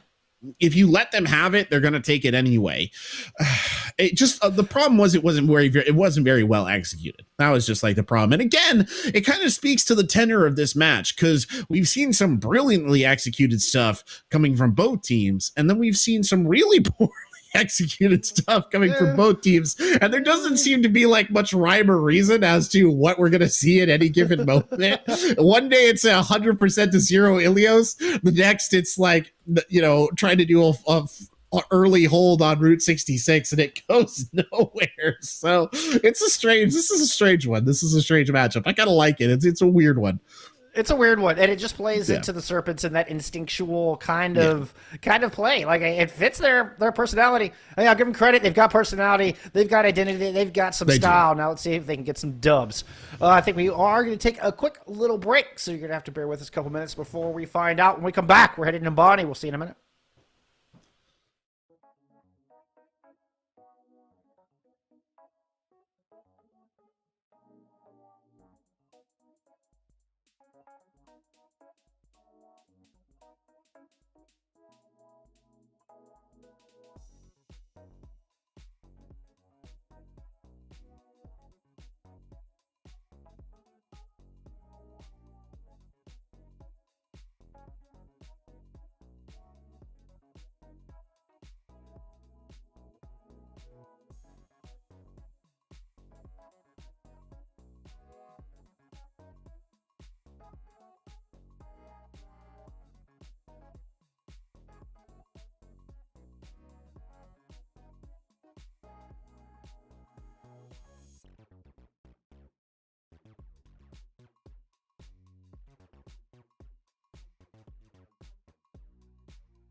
Well, this has been an incredibly close series here between California State University, Dominguez Hills, and UBC Okanagan. As the Serpents, it's been close. It's been close. It was 2-1 on Ilios. Kings Row went into overtime, and the Serpents take that one 5-4. Then we go into extra innings in Route 66, and the Toros take one back, leading us to our current scoreline with the Toros sitting on match point and a 2-1 lead. It's been such a strangely back and forth match between these two teams, Bullskunk, that, I mean, we're kind of alluding to this on the last map. I might have even outright said it. I don't necessarily think that it would surprise me if we went to map 5 here. It just wouldn't. I think the Serpents have this potential to, well, very much like a Serpent, kind of just strike, right? Very quickly and almost sort of unexpectedly, and very much give the Toros a bloody nose. And the Toros, on the other hand, they're kind of just putting their heads down, trying to play fundamentals, pushing forward, do their best to sort of end it, you know, and do what they can to shut it down. But it's hard to say. Now we look at Numbani, and both of these teams are showing us some very interesting compositions. I mean, I can't remember the last time I saw a Genji played, in all seriousness, and Danny, I guess, could switch off of them here, but might be coming out. On the other side, the Serpents are going for almost a sort of quasi-dive composition, but keeping Ishan back in the pocket on that high ground hit scan, which is what a lot of Soldier players will like to do here, Bullskunk. They just try and do damage while the rest of the team provides a bit of a distraction. I don't know if I would necessarily sit over there, though. That's a little bit more of a dangerous place to be, so I think we'll see him change positions. Yeah, we saw a shot kind of running backwards on our screen there at the final second, so I'd imagine looping back around to kind of where the snipers usually sit in the back left-hand corner. Would be my guess Toros, as well. Yeah. No, Sean's sticking it up there. Just stick it out. The Toros going right up the gut and gonna kind of move up and try to take that high ground a little bit. Realize the Soldier is there and then drop back down into main. There's the attack up into the high ground on the backside, looking for the supports. Peachiest falls immediately as Maelstrom and Wikitrix move in, able to pick up two. Danny, who did end up sticking with that Genji, lighting up the feed as well, putting some pressure down, even 60% towards that first blade. It's a bad rotation. There's really not much more about it from the Serpents. It's a bad rotation. They went the wrong direction. They actually pulled themselves out of the effective damage range of their, quite literally, their Overwatch in the form of the Soldier 76. They shouldn't have done that. If they wanted to maintain Ishan's effectiveness, they should have kept a better, tighter position. And the end result is that Ishan dies, doesn't get out of there fast enough, and instead gets brought down. And look at the aggression that's being put on now by the Toros. Yep, nano boost had gone into Maelstrom, but a good sleep dart from Micah took away most of the damage mitigation and damage boost. Nevertheless, the Toros still have an advantage in this fight. Now, they decided to just kind of regroup and retreat, let their own cooldowns come back. It's given time for the Serpents, most importantly, Ishan, to get back into this thing. Ishan took a lot of damage immediately.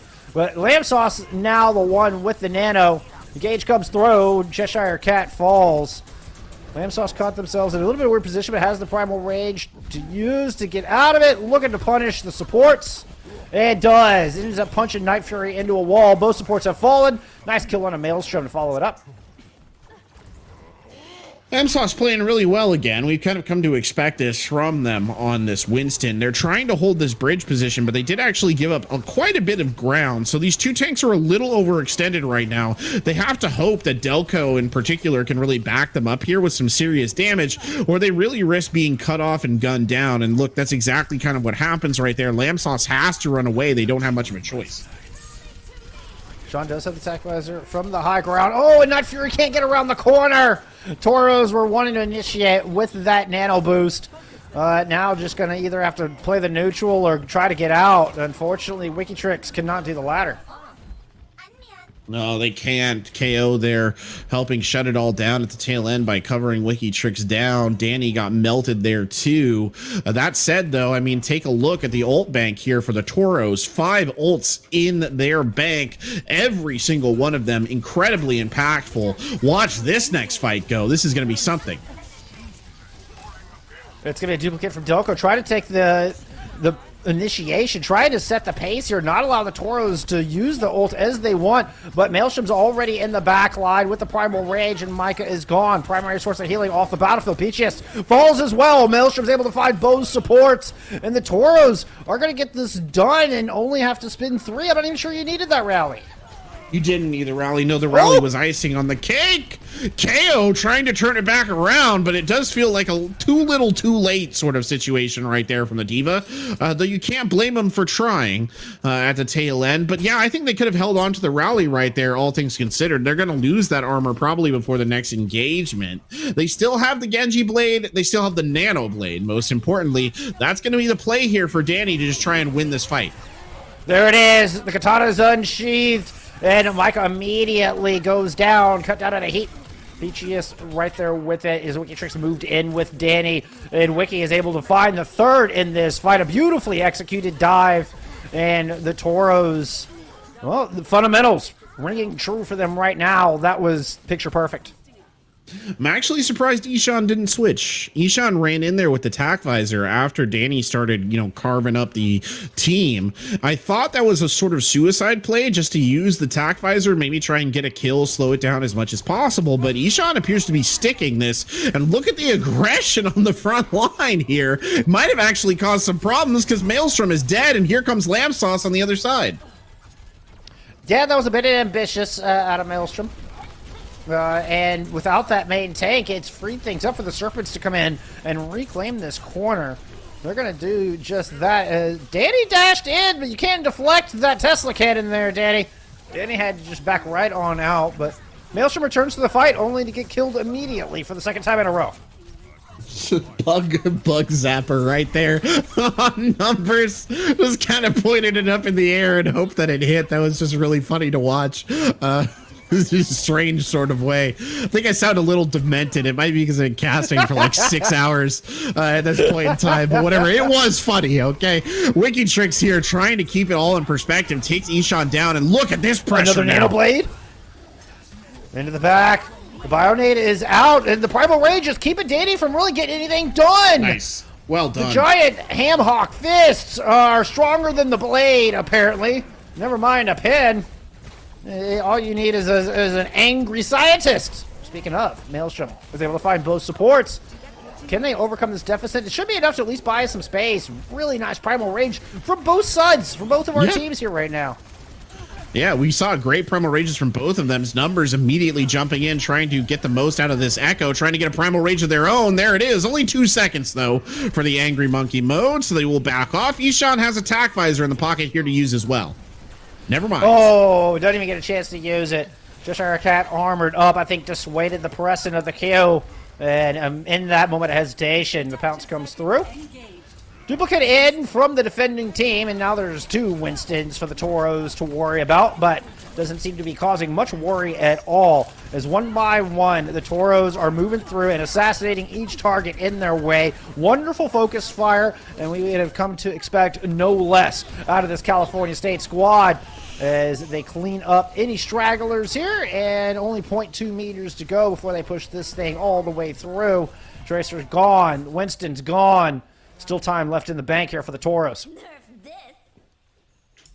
It's still time left in the bank for sure. The Toros doing a really good job there at the tail end of that. That's one of those points that could easily get out of hand. You think about Danny not being able to use that blade in that particular circumstance. First of all, I just want to highlight good tank play from Lamb Sauce to get on that and use the Primal Rage to cancel that blade out. It's not, I think, the ideal usage of that ult, but in that situation was absolutely critical. Good peel again for Micah on that Ana has been peeled for multiple times by the team. They're doing a really good job of reacting to that.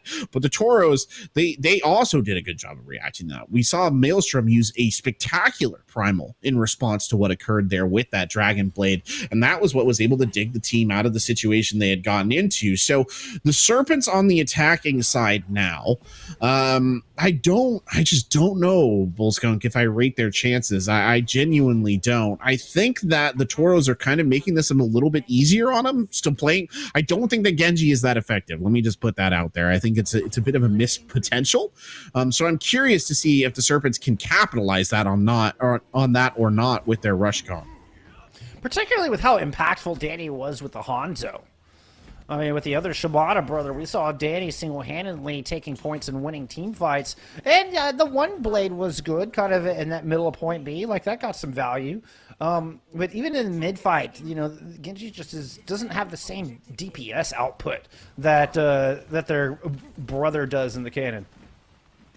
No, and that is something worth pointing out as well. It just doesn't have the same input, and I think that was part of the reason why they didn't get as much value out of it.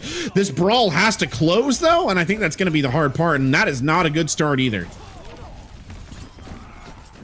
Certainly not for the Serpents, and it's getting worse. Lamb Sauce goes down, and Micah falls shortly thereafter. That's a reset. Nice read. Textbook defense from the Toros here with this dive comp. I'll be honest, I'm never going to count the Serpents out. Like, I'm not going to count them out because time and again, when it's looked like the Serpents shouldn't have done things, they did them. So I'm gonna keep that in the ballpark here. They're making the swap over to the dive, and I think that's a really good call. I think it would be a lot harder for them if they tried to stick to their initial composition, but I think this kind of divey mobile comp is going to avail them much better. The problem, though, becomes who do you target? And this is the same issue that we had previously when we saw these dives. And look at everybody's going to jump into the same space. Yeah, and it's the Ana. Like, the Ana has to be the target, and immediately look at all the kills. Holy cow. Lamb Sauce and Delco knew exactly who to target. Just kill everybody, Forehead. Woo! That's just brutal. I don't even know what to make of that, because they got completely stuffed, and then they're like, hey, watch this. And then suddenly, within about 5 seconds, the insane damage spike from the dive just sent 4 members of the enemy team back to the respawn zone. Now Ishan trying to be a little bit of a nuisance in the backline as well, but this attack will slow because Delco is dead. Yeah, and Toros try to see if they can fight for some of this space in the straights. They're going to use the katana to do so, as Danny finds 3 and finds 4 with that nano blade. Now that one had some impact. Sean manages to find that kill while Danny was celebrating, though, and Danny's respawn's a lot farther away. Oh, Danny, no. That's actually a strategic error. I'm laughing because it was funny, but you're right, Bullskunk. That spot is really far away. They're going to miss that Genji when this engagement starts right away. And there you go. Oh, and KO finds 2 right at the beginning. It's like, fight start, boom, dead. And here we go. Serpents going to take this one and rush all the way through the end of point B. And now the fight taking place on the start of point C, and the Serpents are happy with this result. This game continues to be a wild one. This is like a wild Thursday night. This is like late night television status. Like, you don't even really know what's going on. Delco, now we've got a nano boosted Winston going in on the support line. God help him. But I mean, the numbers on the other side is found 2 as well, including the Ana. We do still have a break there, and yep, the Serpents able to thwart the follow-up attack from the Toros, winning out the second phase of this fight. Initial phase went 2 apiece, but Serpents had a little bit more to work with in the bank. They did, I guess I should say, have a little bit more to work with, and they're putting a really impressive time bank forward right here. That said, though, the ult bank, again, is building up in favor of the Toros, and the Toros can be quite good. That was a grim shot there from the observer of just Danny's broken body. But just a shattered Genji cyborg there for a second, and ragdolled in a funny way, as our observer said, which is true. But Delco there getting an early kill onto numbers, and that's a big loss, because that's one of those critical ults off the board, and look at this! A very coordinated assault again, but oh my goodness. Wicked tricks. That's how you stop an assault like that. Just Goomba stop them. You just drop the mech in from the sky. I mean, I like the Serpent's coordination. Like, they had the right idea. But Wikitrick was just there and able to send that one packing. Get the old Titanfall treatment, prepare for Titanfall. Thunk. All right, they're down on top of you. They've still got ults to play with now, though, and here comes the first. And even with the rally, Serpents are still backing out. They didn't like what they saw there. Wait for Maelstrom to put in, and it's a big bait. Now they got to survive this blade from Danny, though. Meanwhile, Sean's getting kills in the back. Micah does go down, and Delco falls as well. Danny's caught way in enemy territory. And these exchanges are favoring the Serpents at the moment. They should be able to push up and claim a little bit of space. They've got more value members left, like both of their tanks. Yeah, they do indeed, and any sense of structure has kind of gone out of these fights as well. It's looking very Mad Maxian out there at the moment. People just kind of doing whatever they want. The key example being Danny with the Genji blade, but this is a good clone from Delco. They can make a lot of work out of this. Trying to focus down Danny at the back. Gets stunned up, but there's the Primal. Danny's got 1 health. Sean with the finish. Now Delco's going to turn their attention onto the Brig. Try to get Cheshire Cat out of here. The whip shot's not enough. The peel from the Diva just gets Wiki Tricks demeched. Self-destruct is there, but Delco still finishes off the pilot. And the Serpents have an edge here, particularly with Lamb Sauce coming through with the follow-up. Winston as well. So 2 Primal Rages back-to-back. The Toros have weathered some of it. Nice ante, and Lamb Sauce can't survive. The Toros are stabilized. Yeah, and like I said, it's just a very chaotic fights that we're seeing between these two teams. The Toros now just running forward here. They really have to be careful, because I think the key mistake that both of these teams have been making is just a simple problem of overextension, and they get punished for it again and again and again. Play close to the vest, and another clone coming down the pipe. This one onto the Reinhardt, coming out from Toros and more specifically numbers. 88 towards that bonus shatter, wants to throw it down. Bubble is up, doesn't make it past the shield. Has managed to hold Serpents at bay and bought enough time for Danny to find a pick. Self-destruct thrown in from KO. I did not see where that one landed, but the Toros... It's that. Okay, no wonder I didn't see it fly out in front of me. that one just kind of broke my brain a little bit there. Sorry about that. But Delco manages to take numbers out of the fight. And this continues to just be the Wild West here on the back of Numbani. It does. We had echoes punching each other in midair. Nano Boost is invested on the front line, charging forward. There's a bomb out there as well. I don't even know what's going on at the moment. Delco gets a kill. KO getting in on the action. Danny's been playing this outside edge the entire time, but not making too much out of it. There's an interesting clone, the McCree being used. Woo! What a kill on a Cheshire Cat. And that's going to prop them from behind high noon. Delco with the big play. Who would have thought the duplicated Cassidy would be the difference maker in this wild and woolly fight on the back of Numbani? Oh, Sean here on the real Cassidy comes in with some cleanup. The DPS duo from the Serpents coming through big time, and they needed it. The Serpents are staring on the barrel of match point here in week 9, and it took some clever, very instinctual play out of this squad to finally push it home, but they get it done. They get it there. It wasn't pretty, Corbeck. It wasn't pretty. But at the end of the day, 3 points, 3 points. It wasn't exactly champagne Overwatch. No. I mean, it was a pretty play. It just wasn't, coordinated and organized. I was going to say, last match, at the end of the last match we watched, I had like a poignant thing. I was like, wow, this really reinvigorates the interest for Overwatch, like shows you what an engaging, entertaining game. I think this match just rolled around to show us what a crazy and confusing game Overwatch can be when you've got like a blue colored Reinhardt running around, the actual Reinhardt running around, and then an orange colored Reinhardt also drops into the mix from space. Like we saw above you. We saw a self-destruct where the pilot goes flying forward and the bomb goes nowhere. We saw another self-destruct that just ricocheted off the building and went absolutely nowhere. I'll be honest. This has been a little bit of a cloud fiesta. It has been. I don't think I've ever seen 2 echoes punching each other in midair multiple times. Like, you are a cyborg. Gifted, or like a robot gifted with the power of flight, and you control like massive energy burst and all the ability to duplicate any of these living beings, and you're just up there like 40 feet above the ground just beating on each other with your robo fist. It's just some nice beautiful. Jabs, get some nice jabs in there. Oh, the dives continue, though, so the chaos is not going to slow down at all, because the Serpents have initiated their last-ditch attack here with a dive. Their initial attack with this dive was incredibly successful, but Lamb Sauce will not find that same value on this one. The Toros are ready for it. Danny on the Cassie this time, as opposed to the Genji, is able to stifle that initial attack, and a very important one at that, because now there's only 13 seconds left of the clock.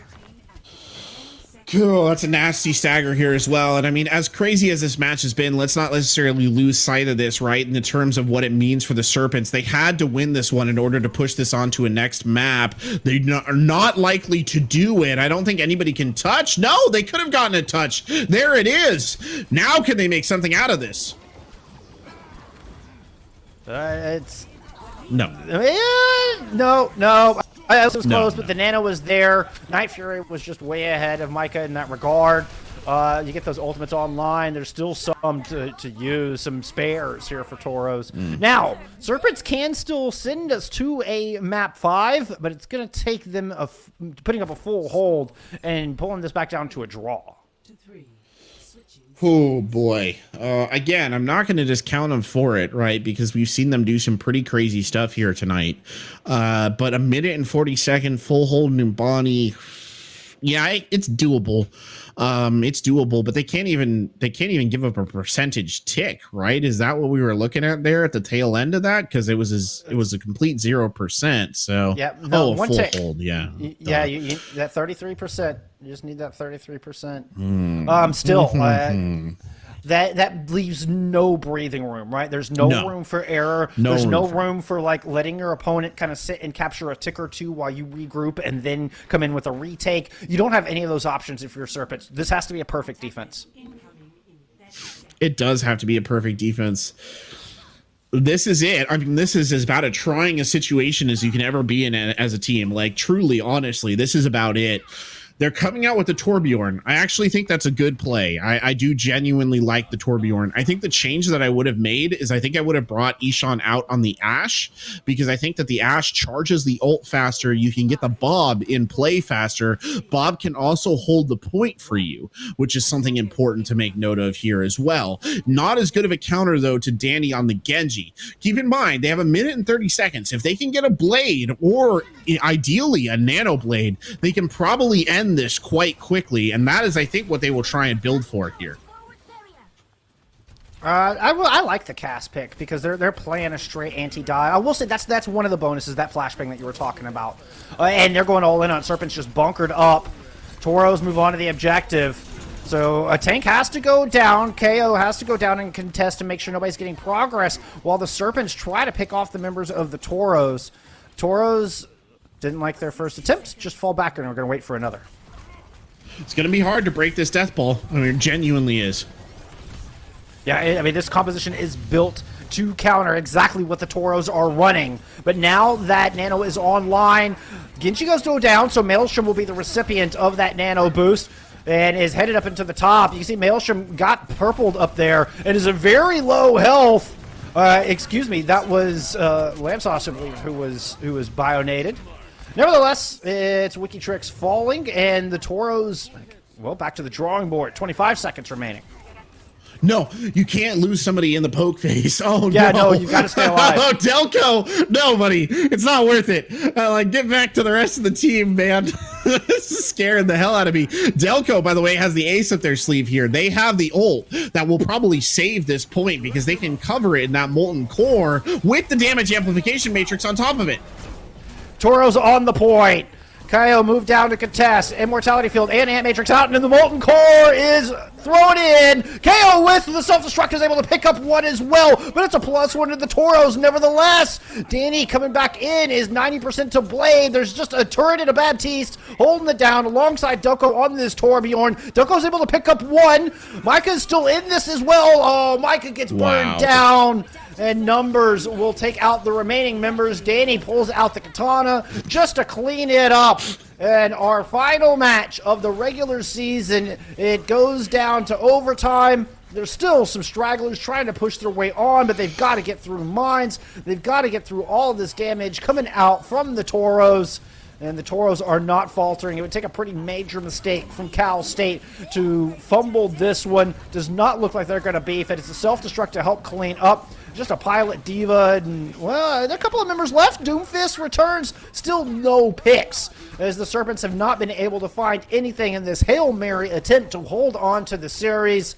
The Toros now cleaning it up and should be closing it out here directly. It was a great attempt. I love the perseverance. I love the never say die attitude. Mad respect to the Serpents and their performance here today. But in the end, the Toros will take the 3-1 dub. I can't think of a more appropriate ending to this match than a last-minute overtime defensive hold involving a jumping Baptiste keeping Torbjorn alive on the point.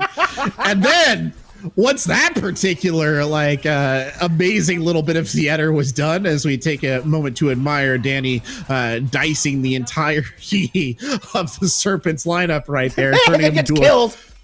Yep, then he got killed. Celebrating, staring at the ground. Turning Ogopogo into a fine sushi there at that tail end. But I was going to say, nothing encapsulates that more than a jumping Baptiste keeping a Torbjorn alive as a final hold. And then that ended and immediately transitioned into 3 wrecking balls spinning around the point all at the same time, trying to fight it out. A spectacular end to that match. What honestly is one of the most chaotic Overwatch matches I think I've seen in a really long time. I was just like, what am I even watching at a certain point? Just Torbjorn just running around the point. They can't kill him, man, because Baptiste is shooting him with heals. Amazing. And you're right. You got to admire the Serpents. I know that sucks. I know this sucks to lose, but you got to admire them. In the ways that you could have tried to hold that was one of the more enjoyably theatrical and gritty holds. I like that a lot. I'm sorry they didn't pull it off. They pulled off some amazing stuff tonight. They should not be ashamed of how they played. They were right there with their opponents for a lot of this. All 3 of our hybrid and escort maps went into extra innings. Every single one of them, all 3 came down to kind of final fight scenarios that seemingly could have gone either way. This was a really, really close match and a heck of a way to end our regular season. I mean, that was... one final note on that, if the Serpents were going to break through this fundamentally super sound style of Overwatch that Cal State were bringing to this, Dominguez Hills were bringing to this, introduce a level of chaos. They went pure chaos there. I couldn't think of a better strategy to try to throw the Toros off of their game plan. So it was incredibly entertaining. It was some great displays of skill on both sides, some very on your feet thinking and good decision making. Love it. A phenomenal day, Corbett. It is. And if you watched both of these matches back to back here on the A stream, these late night matches tonight, you saw kind of the glory and the madness of Overwatch and sort of the overarching dimension of, I think, why this game was, maybe still is, so popular and entertain so many people, because you go from matches that are beautiful and elegant and really illustrate what a coordinated team can do against another coordinated team. And then you just go to crazy, multi-ball pinball game. Everybody's running around. There's ults popping off all over the place. You have seen both sides of the coin, and at the end of the day, the coin is still a very good coin to watch, I must admit. I love it. I absolutely love it and wouldn't have it any other way. Oh my goodness, but that does it. Our regular season for spring 2022 is in the books. And, there is nothing left but the playoffs. Y'all be sure and follow NECC Games on Twitter. Keep you notified of all the playoffs we've got going on here for NECC Overwatch. Big shout out to Caroline, our observer, as well as Tofu, our producer today, behind the scenes, putting in a lot of hard work to help bring you these games. Most importantly, thank you all out there very much for hanging out with us, enjoying the chaos, enjoying the glory that has been Overwatch. Absolutely love it and appreciate it and love y'all very much. Thank you so much for watching. We'll see you in the postseason.